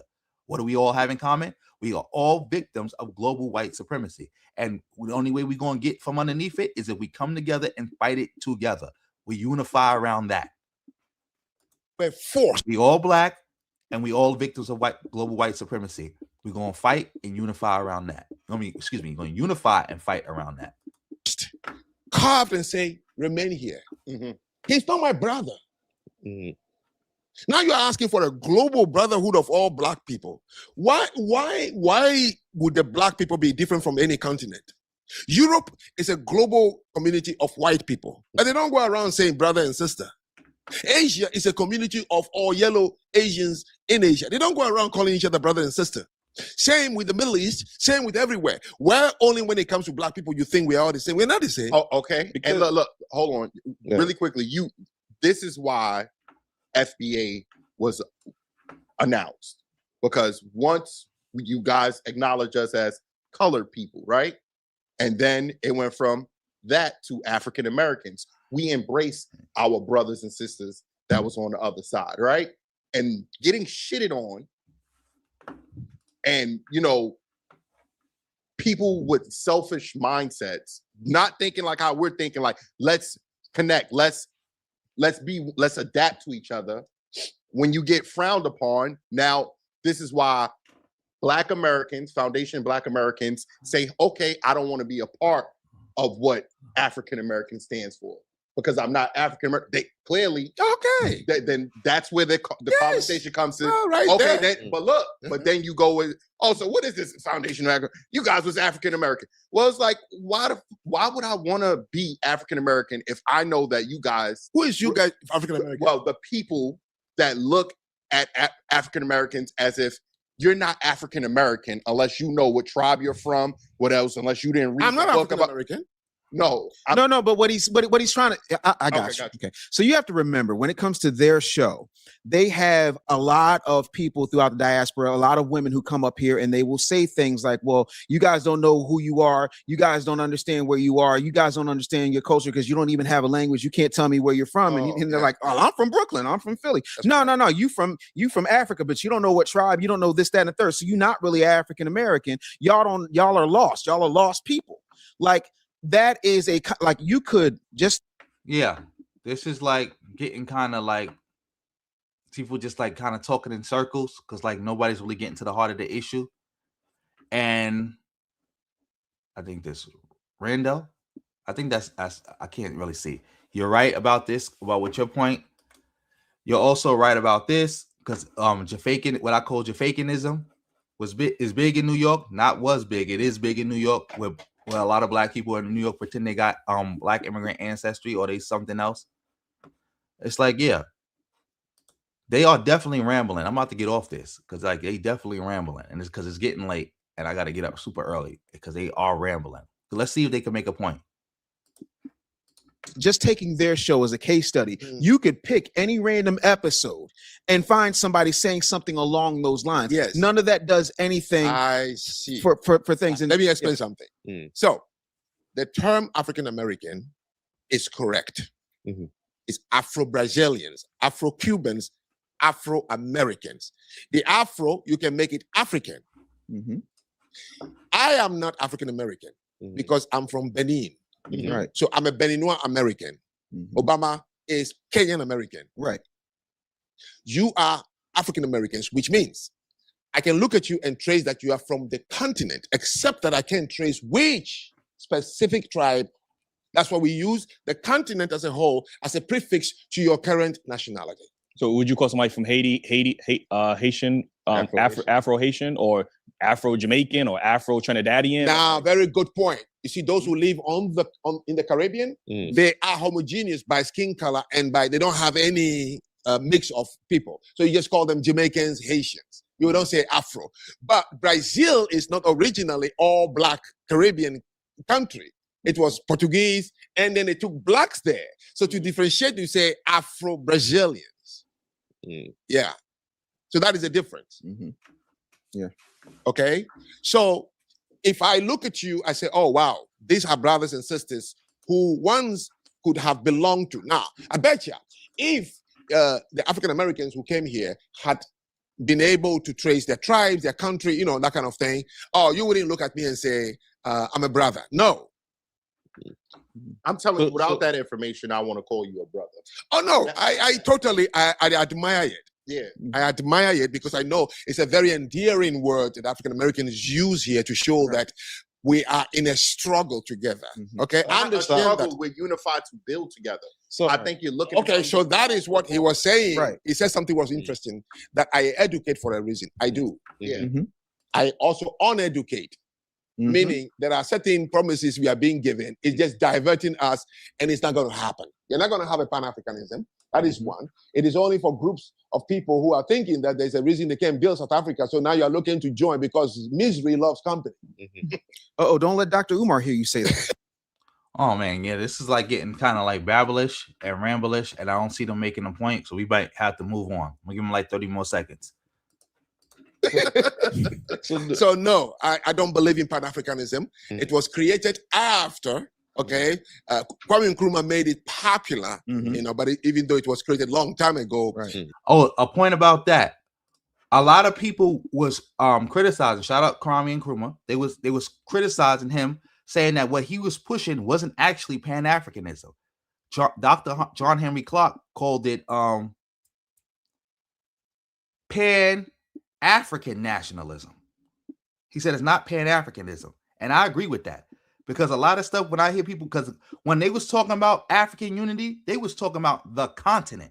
That's the thing. A lot of people, when they say Pan-Africanism, in Africa, they talking about African unity. They talking about the continent of Africa. They talking about unifying with the white people, the Arabs, the Indians, and all that other stuff. They talking about bringing that together as a whole. Pan-Africanism is not a geographical ideology. It is a racial one. You have to be black to be a Pan-Africanist. That's why you have people saying things like Muammar Gaddafi was a Pan-Africanist.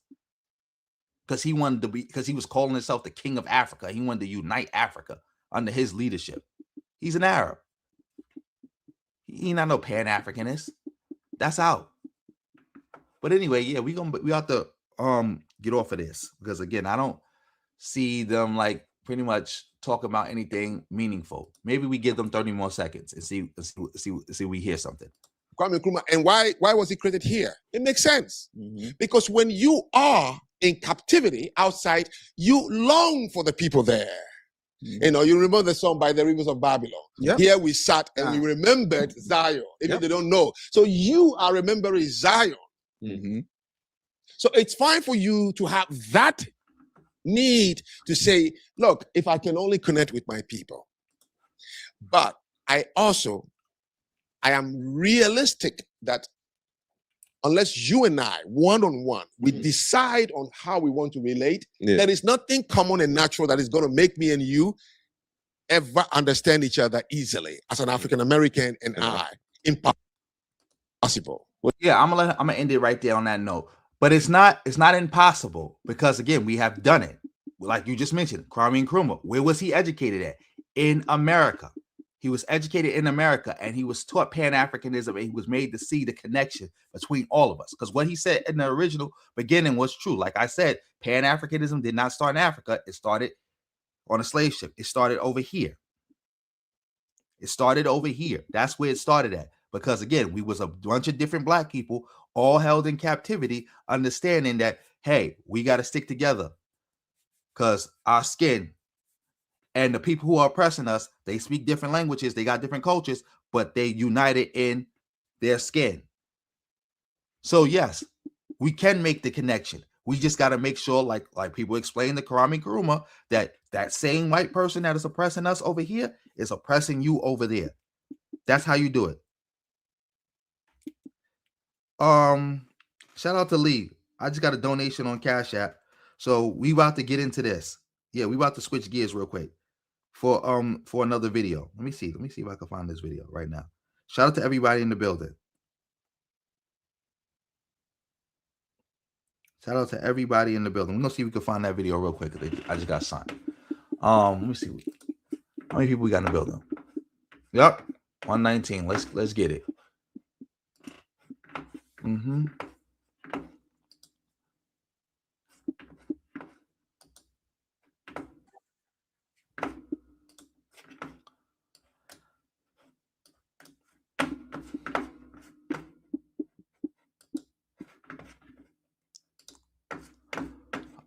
Can y'all see the screen? All right, we about to make it big.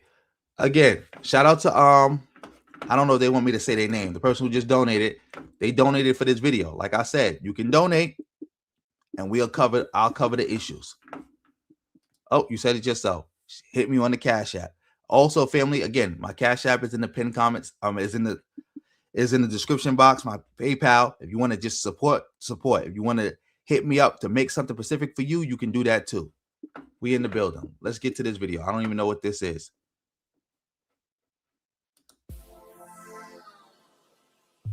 Wait, let me read the title. The reason Black Manosphere is protecting Just Pearly, O'Shea, and Kevin Samuels. Let's see what this says. The black man will choose to disrespect a white woman.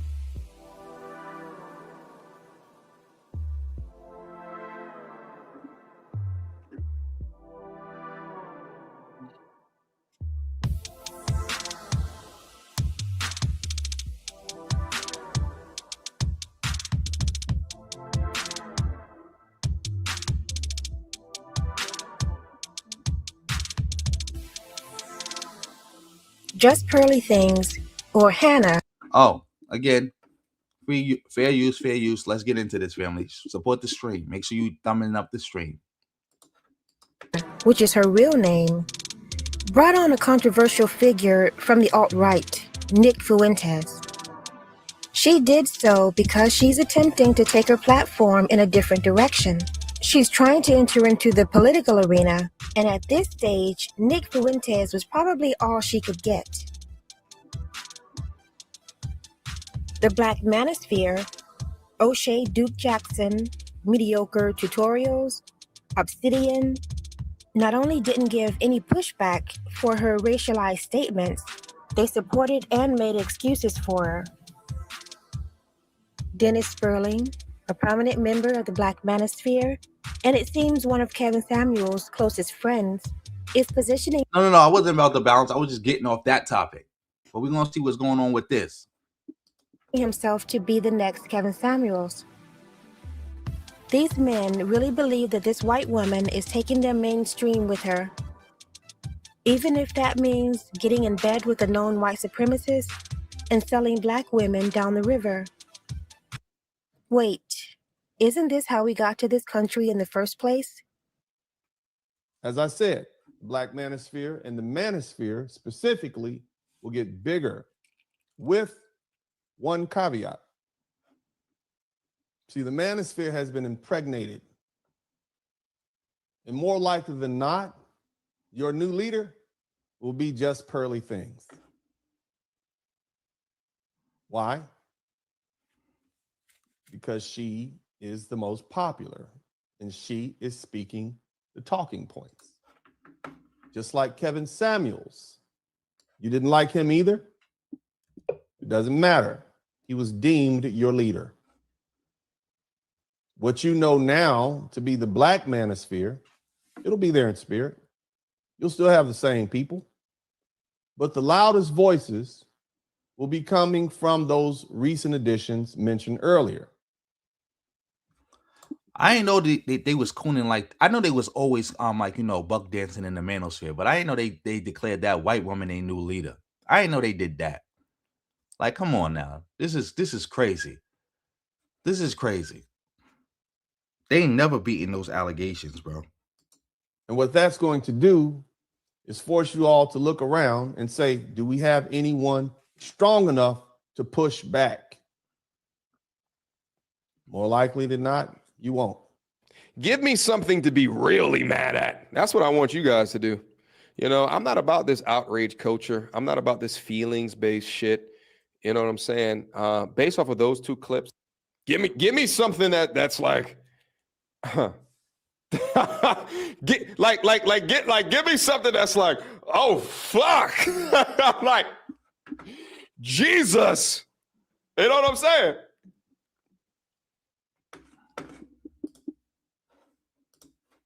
So 2020 was the year of Kevin Samuels. 2022 is the year of just pearly things. And, you know, unlike some of the Black women that are in the space, the Danica Maries, the Courtney Michelles, the Melanie Kings, there's speculation that just pearly things doesn't get the same amount of hate that the other women who are in the space get based on the fact that she's white. And the question that we want to answer today is just Pearly Kings the new woman king of the Black manosphere community? Not only did the black men put Hannah on a pedestal above the women of the manosphere, they're ready to leave behind the black women who had been advocating for them for years, spouting their talking points, putting them on a pedestal. But that's kind of what the black women get. It was obvious to the duck that the Black manosphere was a bunch of gender warring bozos who hated black women and just found the reason to attack black women. It was obvious to a duck. Obvious to a duck. And any black woman who supported that was like really like goofy or just a pick me. And it's like, how could you support a community that's built on black woman hate? Because like the regular manosphere, the white dude manosphere, it's just built on hating women in general, especially like quote unquote Western women, westernized women, because they wanted to justify being like PDF files and going to other countries being sex tourists and try to make it sound respectable and give it a justification. And the Negro manosphere was just a bunch of black men who wanted to follow behind a bunch of white men, and they hated black women. So I don't understand how any black woman was following them and thought that that was a good idea and think that they wasn't going to throw you in the trash eventually. That's crazy to me. Let's keep this going. Calling them high value and kings. And these black women put themselves on the front line to be attacked and called pygmies. And in return for their loyalty to O'Shea Duke Jackson, crowned Hannah as their new leader. And she has a message for black women. Okay, so I used to work in sales. I used to sell copiers. And that was a horrible job. I hated it. I had to quit that job. But I just wanted to say thank you to all the crazy women on this app, all the beautiful, majestic creatures, all of the, baby mothers, all of the ones talking their shit, whatever. Thank you for giving me a job. because I hated selling copiers. And now I get to talk about you guys for a living. So thank you.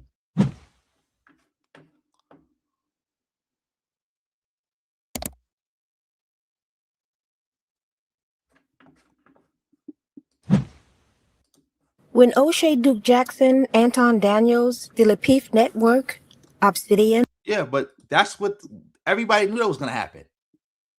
Like this is a mid white woman. Like she is mid, not even mid. She lower than mid. Look at her face, bro. Look at her face. And these bozos went crazy over her. They just were so happy to be around white skin. This is what I was talking about when I was saying about the two different types of colorism yesterday. I think it was yesterday. About how racial colorism, new colorism, racial colorism is just about being close to whiteness. That's it. The closer you get to whiteness, the better. It doesn't matter how the person looks. It don't matter if the person is white with a tan. It don't matter. This white woman looked like feet. But it's a white woman and they crowned her their leader. They would have did that for any white woman. Any white woman. There's nothing special about her.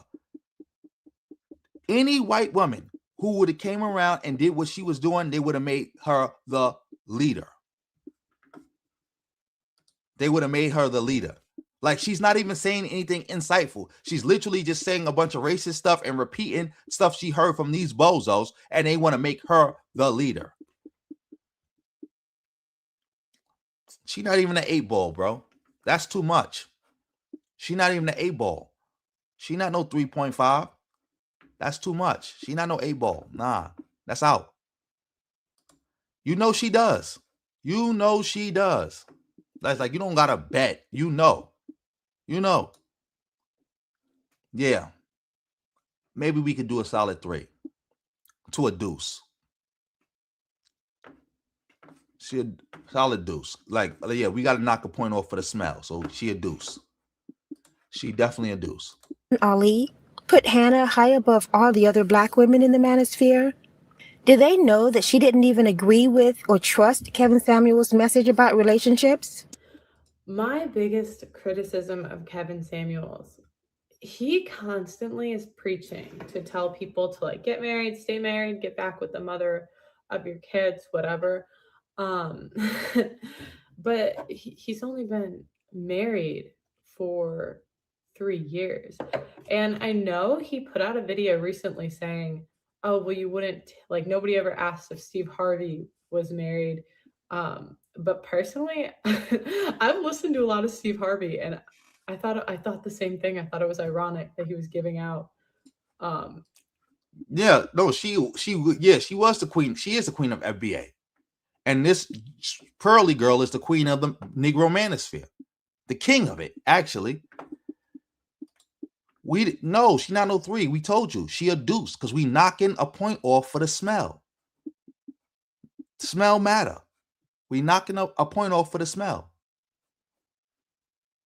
She's not a 3. She a deuce. We knocking a point off for the smell. We knocking a point off for the smell. That sound appropriate. Advice after being divorced like twice or one time. You know, like this stuff happens all the time. So sometimes I'm a little bit skeptical just because, like, personally, I would never go to a dentist with bad teeth, right? I wouldn't do it. I wouldn't go to an overweight doctor. I think it's really important to go to people that are actually practicing what they preach rather than like telling you what to do. Because what I've found is there's so many people that just want to tell you what to do, and they don't actually want to give you the advice that's helped them. I don't know. It made me feel some type of way when I found out that he'd been married for like 3 years total. And of course, like a true white woman, like a true white grifter, she gonna throw the black people who put her on a pedestal under the bus. Because again, this was not needed to be said.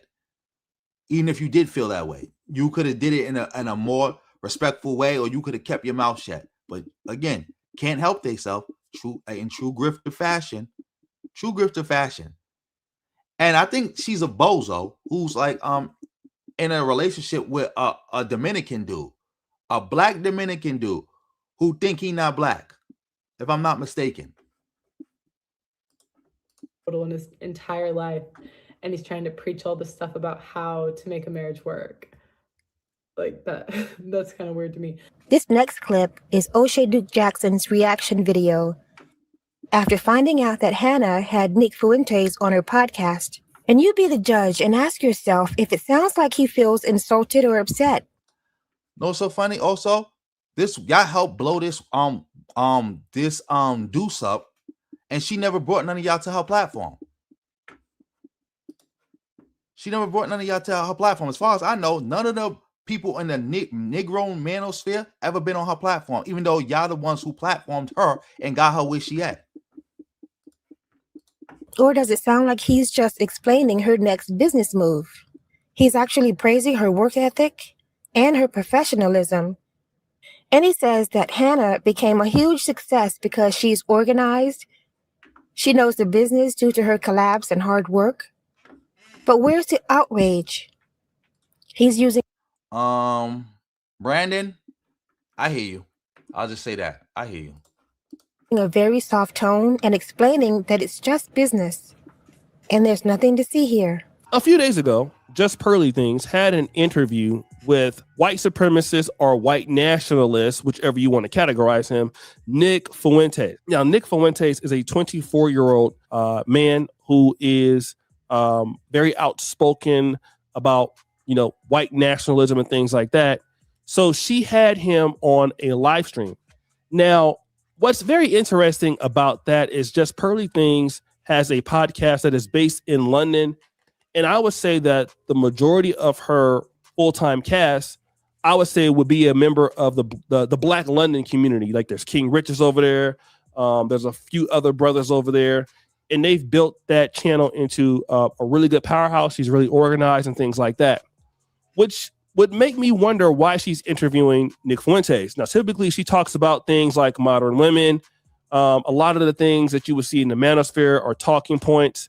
And a lot of people have accused her of, stealing from Kevin Samuels or stealing from the manosphere and then monetizing it. But this interview with Nick Fuentes proves to me that she's trying to take her business into a different reality, probably because she feels like at some point there's going to be a dead end for the modern women thing. And I noticed when she's live, she doesn't get nearly as many viewers as Fresh and Fit. So I think she's trying to make the same pivot that Adam 22 is trying to make, and even like Joe Budden. They're trying to bring on like controversial people. You see Adam 22 bringing on people like Tariq Nasheed. Oh, that remind me. I got to touch on Joe Buttons. Don't let me forget that. Not Joe Buttons, but Queen's flip on Joe Buttons. Like he's out of pocket. He wants to have Tariq Nasheed debate people on his platform and all of that. And again, that's to get into a larger audience, right? And that's not just them doing it. It's a lot of people. Valuetainment is doing that same playbook. So that's a fact. That's a fact, Lee. She helped platform, like these black bozos, helped platform this white woman. And then after they helped platform her, she used her platform to platform a gay Mexican who talks bad about black people. Her and Destiny. Both of them. And that's also why, again, the white leftists can't be trusted, because the white leftists helped platform him too. Because his racism against black people wasn't a deal breaker.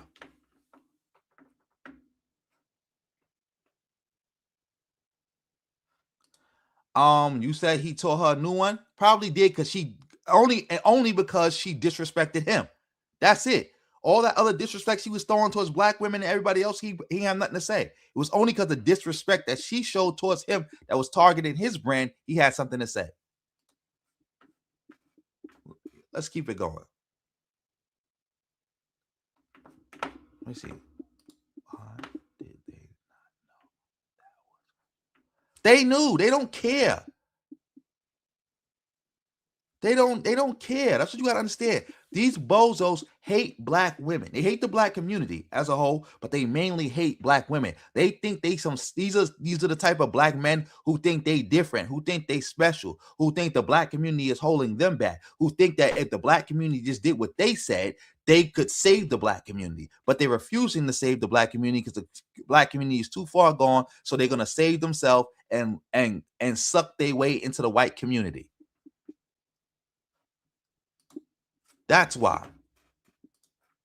All of them are trying to get into a different market. He did, or they just grifting. however, throw the black women under the bus because he says they don't understand the business. They don't work as hard as Pearl, and they're not as committed. And he says maybe they should set up a podcast and invest more. The other sisters, obviously, they are good creators. Courtney Michelle, I talked to her. Danica Marie, I've collaborated with her. And the other sister he was mentioning, Melanie King and Crimson Cure. Just Pearly Things has more investment into the industry. Exactly. It's a lot of overlap. And again, that black manosphere stuff is dying out. It basically died with Kevin Samuels. So, and the Passport Bros got exposed for being the tricks that they are.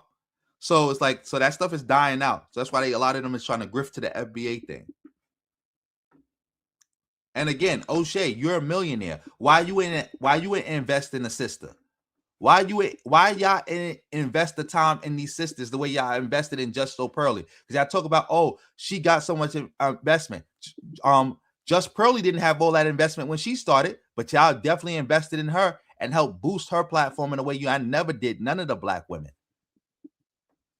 To the point where she could get that kind of money and then build like a studio, rent out a studio and do streams or whatever the case may be. Of course, she's a bozo. All the black women who promoted this manosphere bozo-ness is bozos. She has a studio set up that costs a lot of money, a lot of mics. She went to Fresh and Fit at first and then understood their business model and just took the business model. And she's been trying to do YouTube for a long time. She puts out a lot of content and then chops up a lot of content too. Posts a lot of YouTube shorts. So she gets like 50, 60 million views. She understands how YouTube works more than the other ladies. So that does play a big difference into how she does it, because the work ethic and the turn rate and the professionalism, and she's a great business person. You can tell by the things she does, a lot of collaborations in person. She's a hard worker. So that seems to be, she has more commitment to the industry and to the business of YouTube than the others do. That does play a role. The question would be, why is a white woman paying black men to get in a black space? That's the real question. Because she was over there with the white folks and the Studio 21s, but they didn't allow her, or she didn't seem fitting to give them money to help with her people. But somehow the white woman wanted to interject and get into a black space and page off to get over here. And for me, I would ask, why is it that you're paying the black men that are not as big as those the regular manosphere? Now the black women of the manosphere are upset with Pearl when they should be upset with O'Shea and the other manosphere men. I don't even think Pearl even paid them anything, to be honest. I think they just did it because, again, she's white and she was showing interest in them. And a bunch of these bozos is gang goofy and tricks. So, of course, they went for that. Felt like if some of the sisters understood the business more to the level of Just Pearly Things and could set up a podcast like that, because I see other black creators doing very well, I think they would do better if they understood the business and had more investment in the business. But overall, I think what the brother was saying is very true to many cases, and that's no disrespect to Just Pearly Things at all as an individual. It could have been anybody that was Caucasian. Little do they know that Hannah is going in another direction, but she'll continue to use them as long as she needs to. Hannah is trying to get into the political arena, and she hired Ben Shapiro's manager of the Daily Wire to help her get there. Do they actually believe that this lily white woman is coming with a pack of dusty black men over to the Daily Wire with their talking points about black women's hair weave and eyelashes? In the past year, Pearl Davis, has entered the same sphere, teaming up with manager Jacoby DeVito, a former colleague of Shapiro at the Daily Wire. So you're changing. Yes, all the manosphere bozos used to work for her, work with her, directly or indirectly. All of them. That's why I always told people they was bozos and they would do something like that. And that's what happened. It was obvious to a duck. Obvious to a duck. Obvious to a duck. Yeah, he is kind of scared of Charleston White.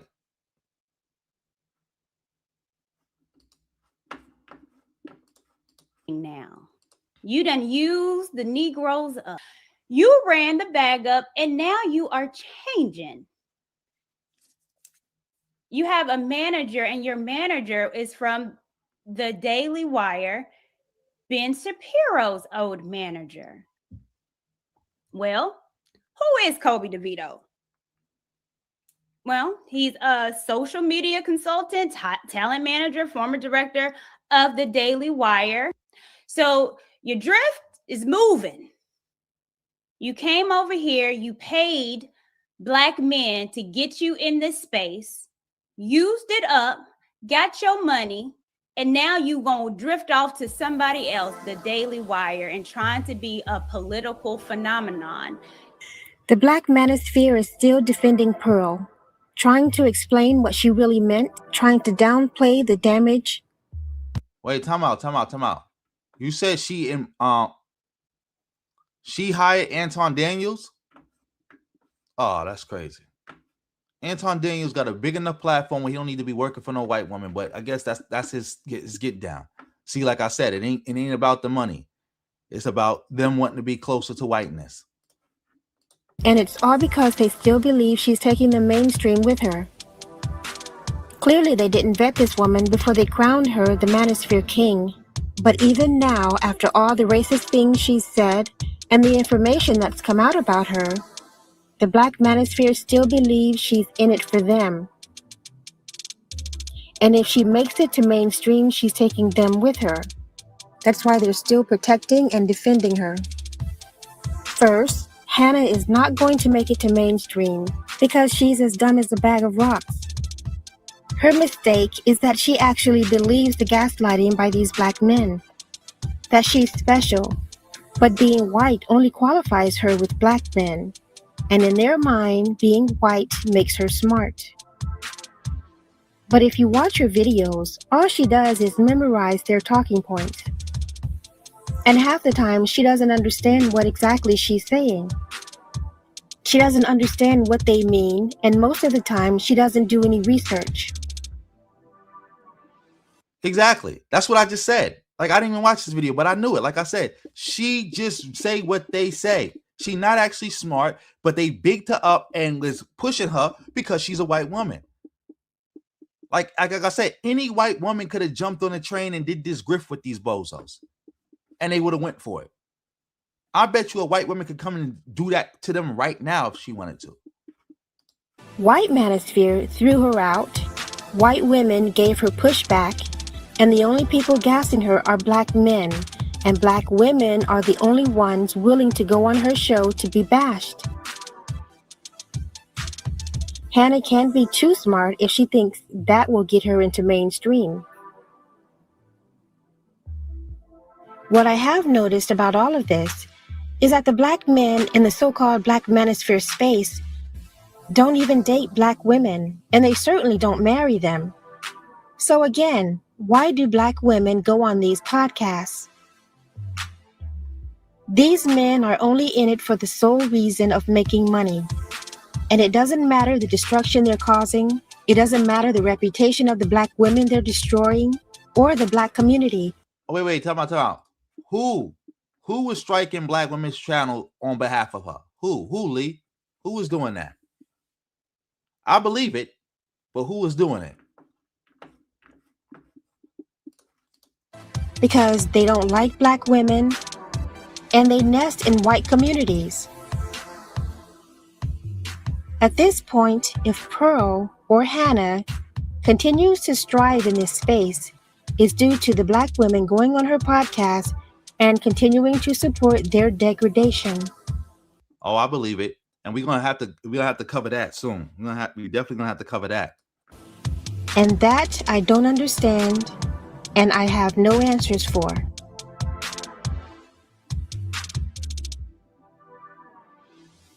Yeah, that was a good video. Shout out to Lee for sponsoring that video. And you can sponsor videos if you want to, family. Whole lot of ones beat a whole lot of none. So you could just support the stream. Yeah, so yeah, email me that video. We're gonna cover that another time. But yeah, shout out to everybody in the building. Oh, it's late, but we still got over 100 people in the building. Let me see something. Somebody got a comment?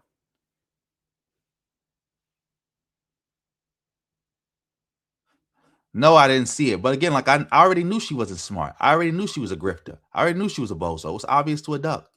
Obvious to a duck. Yes, they did die with Kevin Samuels.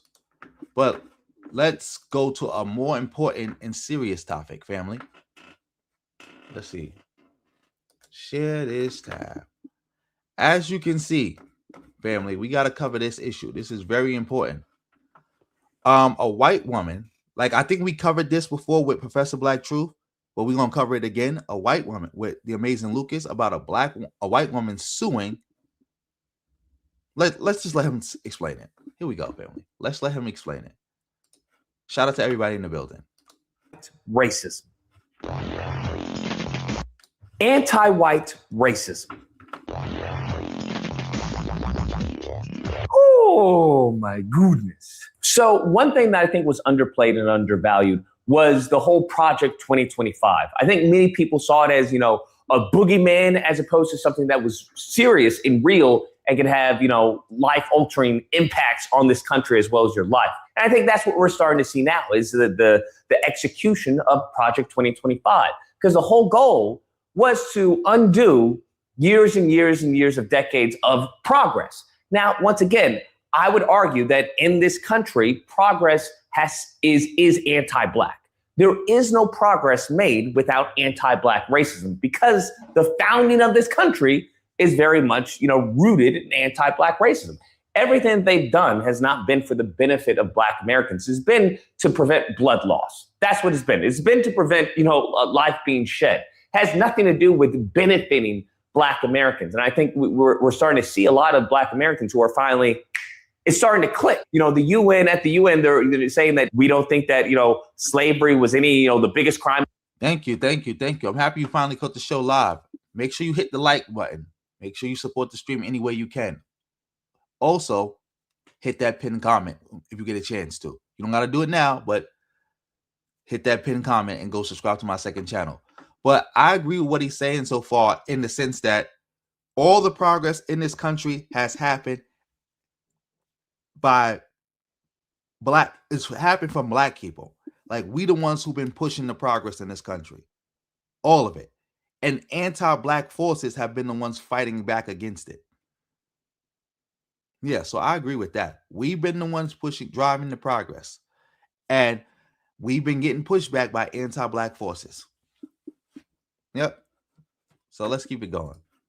And Project 2025 was a big deal. So again, all those people who were saying it was a nothing burger, they just trying to scare you. I want to see these people speak up now. Against humanity. And you're starting to see them just come out and say it now. Before it was like, hey, we're all in this together, brother. We're all American. And I think many people are being pulled out of this matrix. So what we're seeing is that all the policies, whether it's affirmative action, whether it's DEI, all the policies that they use to redress the harms that they've done to Black Americans, well, now they view them as anti-white racism. Damn. And just to interrupt for a second, I want to let everyone know of blackvotewatch.org.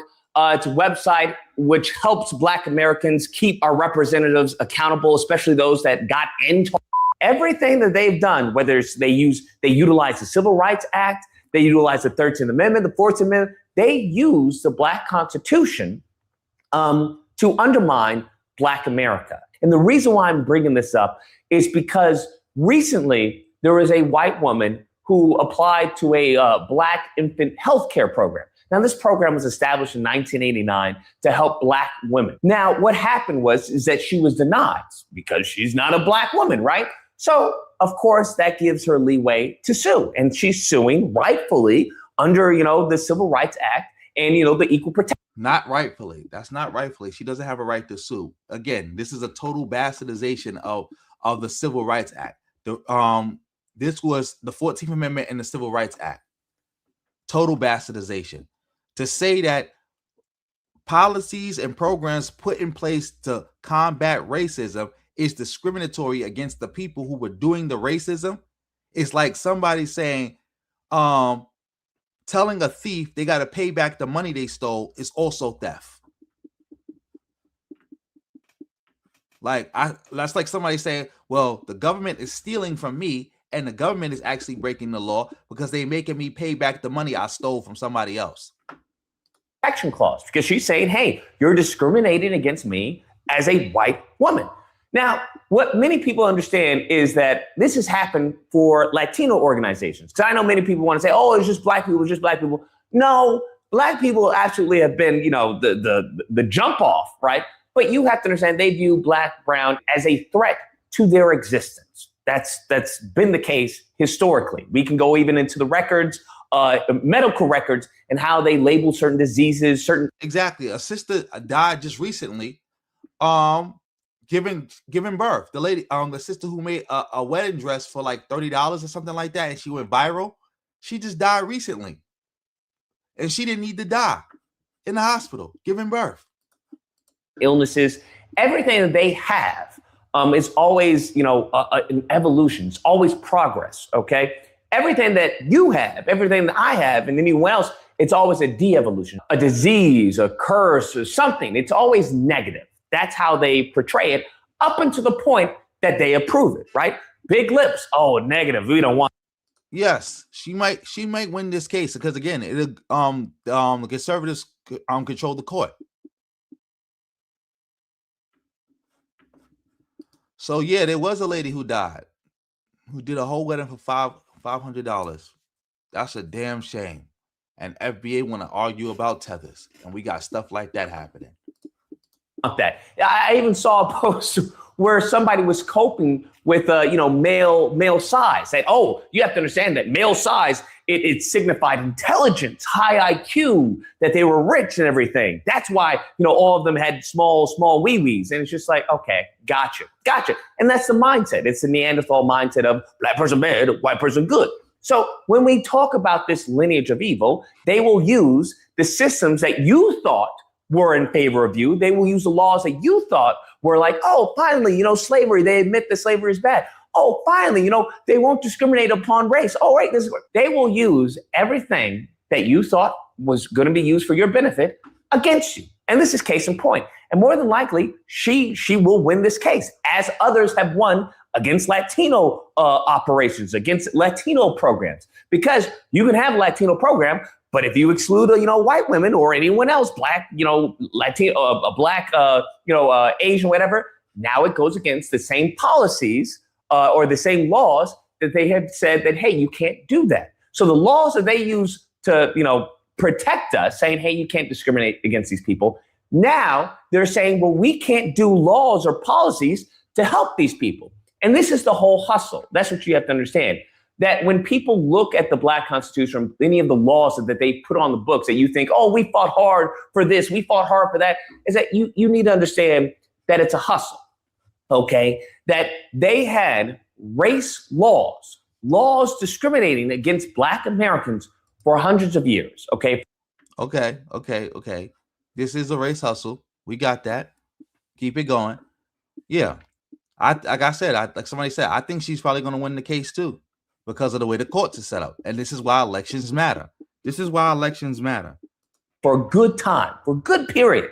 And those laws had irreparable damage to the communities. Now, when those laws were removed, well, that's it. There is no redress. Do you understand? That's like someone coming to your house, stealing your car and saying, oh, my fault, my bad. I shouldn't have done that. And then, the judge saying, end of story. Well, what's missing? Well, where's my car, right? You stole my car. Where's my car? Or where's compensation for the car that is no longer in my possession? That was mine. That's considered, that's considered wrong. That's considered illegal. You do a bunch of race laws and then you don't have any laws that would benefit the race that you did all this, this harm towards. because this is what we're experiencing. This was the whole concept of Project 2025, that all of these racial laws, all of these benefits that they view it, all this helping all these other black and brown people, well, that's anti-white racism. We've got to, have equality. This is true equality, not, equality of outcomes.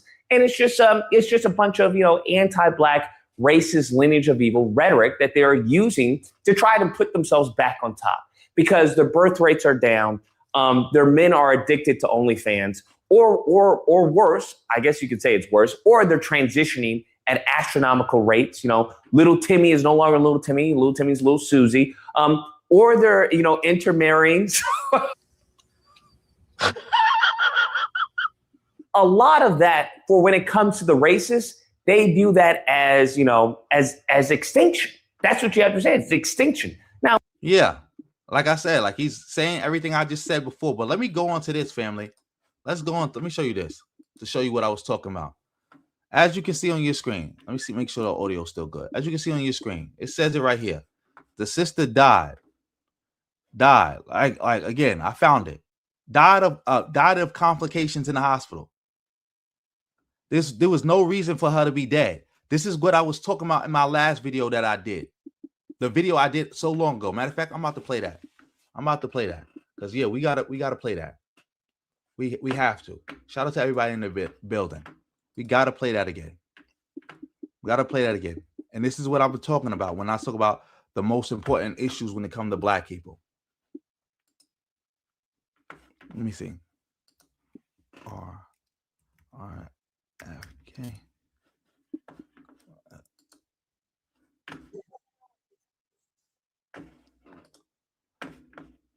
Can y'all see my screen? Yeah, let's get into this right here.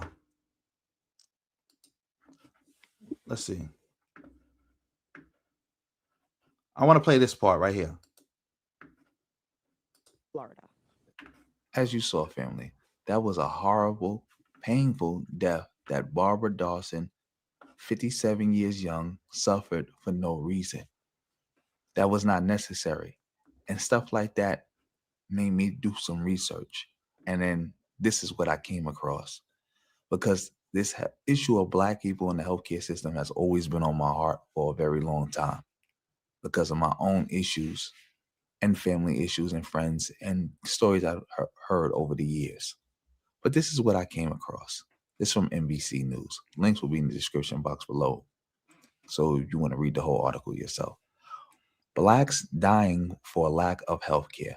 More than 886,000 deaths could have been prevented from 1991 to 2000 if African Americans had received the same care as whites.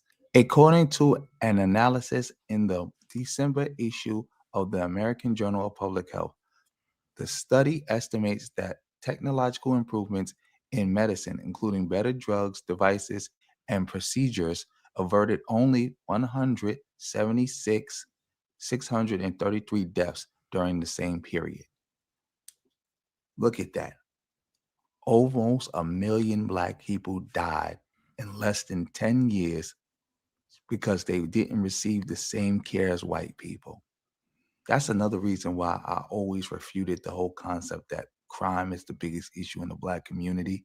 Because if you take black deaths, and like when we talk about, you take the most out there, unverifiable source with the biggest number, and you take it as truth,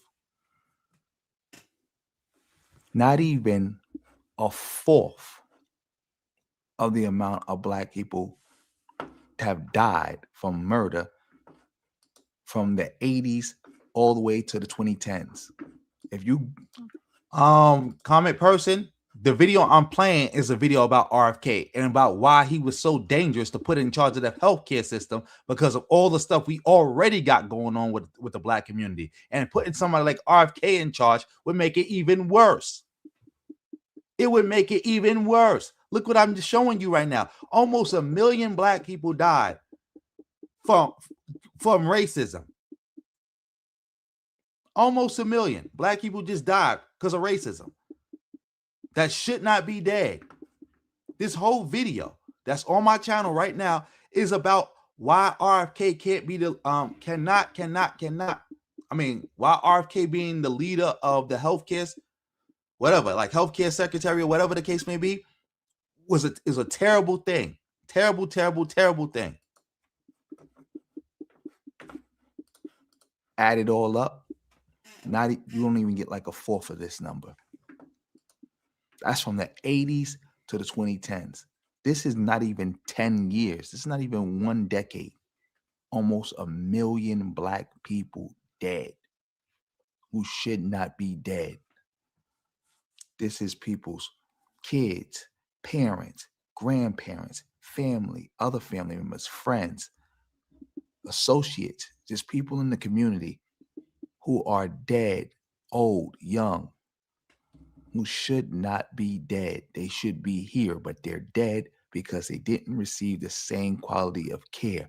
And racism plays a huge role in that.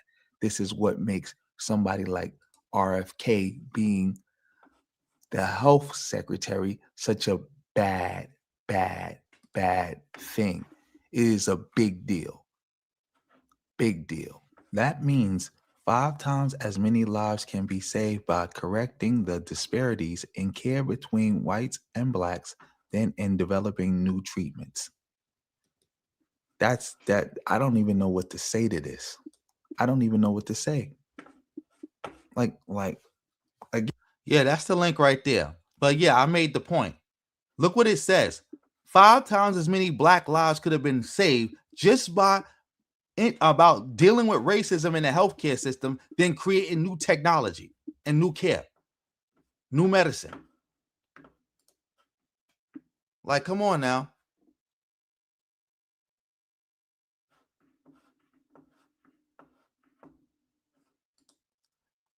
RK is a total buffoon who had half his brain eaten by worms. But yeah, I think we covered this. I think we covered this issue. Matter of fact, we're gonna let the amazing Lucas finish up, and then we're probably gonna go to something different, and then we're gonna call it a night. Now we can go, a little bit deeper to like, well, Brett, you've always been. Never mind. We won't go into that.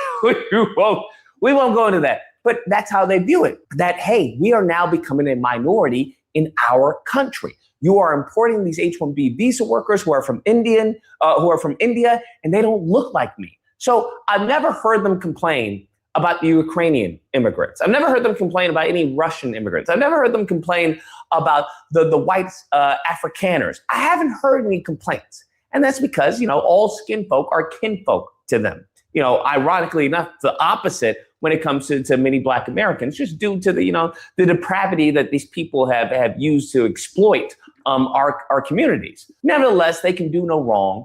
And, this is the future. And I would argue by the end of Trump's term, it's going to be a fundamentally different country, very fundamentally different country, where the whole concept of, color blindness and all of that you're not going to see any reparations. You're not going to see any programs made for Black Americans. You're not going to see any, diversity, equity, inclusion. That much of the time, what they consider DEI is what they're privy to. When you have nepotism, in the White House, when you have nepotism in the college applications, the list goes on. But as long as they do it, it's okay. If you do something, well, we need something to benefit, little Deshaun, who came from the hood that y'all created, who happened to make it past the drugs, the violence, the gang bonds, gun bonds that y'all created, to now get into school and apply for an college. All right. I gotta put you on timeout because one, I just showed you I got videos against RFK. I got multiple videos. Even when I do videos against you FBA bozos, I make sure to teach in the videos. The problem is y'all act like I don't see those videos, and y'all act like I just complain about Tariq saying tether all day, which I don't do. Got whole videos about very important issues in the Black community that got nothing to do with FBA. Or if FBA is mentioned, it's about how the FBA bozo movement helped bring this about in the Black community. That's a fact. That's a fact. So yeah, you got to go on a timeout right there because you're trying to cause dissension in the ranks, trying to make it seem like, oh, I'm not covering what RFK does. I just want to talk about Tariq all day for no reason. When people like Tariq is one of the reasons RFK is even in a position of power to do what he's doing. Remember, people like Tariq and the whole whatever they call new black media tricked a lot of black people not to vote. That played a role in Trump winning the election. And now we suffering. So yeah, Tariq and them is a part of it. Thank you. College, pursue a higher education, that there has to be something said for that. But they don't want that. They don't want that at all, because that would give him, in their eyes, an unfair advantage. I want you to understand that you making it through the obstacles that they put in your way, in my way, in our way, that gives us an unfair advantage if that's being acknowledged. Come on now, dog. Come on, man. People are demons, okay? That's why I call them the lineage of evil. But I just want to put this out there because the same thing has happened when I talked about the Black Freedom Fund. It was a fund specifically for Black women entrepreneurs, and they lost that case. So this is They didn't lose the case. They just dropped the case because they didn't want to keep fighting it because they knew they was gonna lose, and it would set a precedent for the whole country. So instead of doing that, they just left it alone. They didn't take it all the way. But yeah, that's another thing I covered. Like I covered a bunch of topics. Project 2025, coming to fruition. And I pointed out how y'all FBA bozos played a role in that too. Anyways, guys, that's the video. Let me know what you. Yeah. So yeah, I'm off that. Shout out to Amazing Lucas. Let me hit that like button on this. Shout out to the bro. He came around doing some good work. Yep. All agenda warriors came out and attacked that. But yeah, we're gonna end this video on a lighter note. We're gonna go here real quick. Somebody sent me this. Shout out to whoever sent me this. This is Queen's Flip. I didn't watch this clip, but I know he said something bozo-ish because he's been the main one still trying to keep this FBA ADOS stuff alive. So let's watch this together. Y'all did all that to get that man away from the white man. Let's talk about it. Y'all did all of that just to turn around and make fun of the old man. Yo, you could never please people. I don't like that shit. I saw it too, and I said the same thing, but reading the comments, it's an insult. I thought it was nasty and tacky. Y'all came out and y'all rallied for this man with no backup plan. Y'all rallied for him, got in his ear, and he made a move. Yo, you stealing from me. Cool. Now look at this. Now he put out the fucking shit that's not tender, and now we make fun of him. I ain't saying his meat ain't tender. I'm just saying it didn't look. All right, but the niggas still made fun of him. Am I right or wrong? Yes. Some people did. No, I'm with you. We should support him. But we also need to call him out and say, bro, you need to do better. One thing though, if your whole brand is based on you making the meat fall off the bone, and now in your demonstrations you can't make the meat fall off the bone, people are gonna make jokes about that, bro. Yeah. That's just gonna come with it. We should support him too, though. You can support him. It ain't like they say boycott him, don't use him no more. But if your whole shit is, hey, look, watch this, and if you do it, right, and your one trick don't work no more, niggas are gonna be on you. Y'all did all. Wait, when did he say something about FBA? See, somebody sent me this. I should have watched it beforehand. When did he say something about FBA? I think he probably said something about FBA in the beginning of this, in this episode or something like that. But yeah, I didn't see nothing about FBA. I got to go look into that.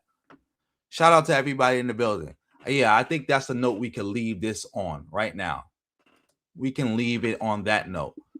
Again, this is the time. If you're in the building, we got 108 people in the building. This is the time for you to go hit that pinned link and go subscribe to that new channel. Hit the pinned link and go subscribe to the new channel, family. Do that for me. If you ain't do no other type of support tonight, do that. Now let's shout out to all our contributors. We're gonna shout out Lee, who hit the Cash App. Let me see how we gonna get to Lee. Lee is right here. Hit the Cash App. Salute Lee. And we're going to go like this. Shout out to FBA Convo for the 5. Shout out to the Boogeyman for the 1999. Shout out to Justin March, my first moderator, for gifting 10 memberships. You can go get your own membership, family. And if he gifted you a membership, keep it going. Even if you feel like you want to downgrade it, that's cool too. Keep it going. Shout out to Konguru for the 199. Shout out to Auto Mech for the 5. Shout out to Lee D. Clinton for the 50. Yeah, thank you for all the support. Like I said, whole lot of ones beat a whole lot of nuns any day. I take it all, family. Hit the PayPal, hit the Cash App. If you want me to do something for you, you can just tell me in there. Make sure you email me or hit me in the script comment section or hit me in my DMs and let me know what you want. I take requests. You see, I do it. I do it live. I do pre-records. I do it all. And I'm gonna end this video here. Like, share, subscribe, drop me a comment. Make sure you go here again, hit that link. And on that note, family, peace.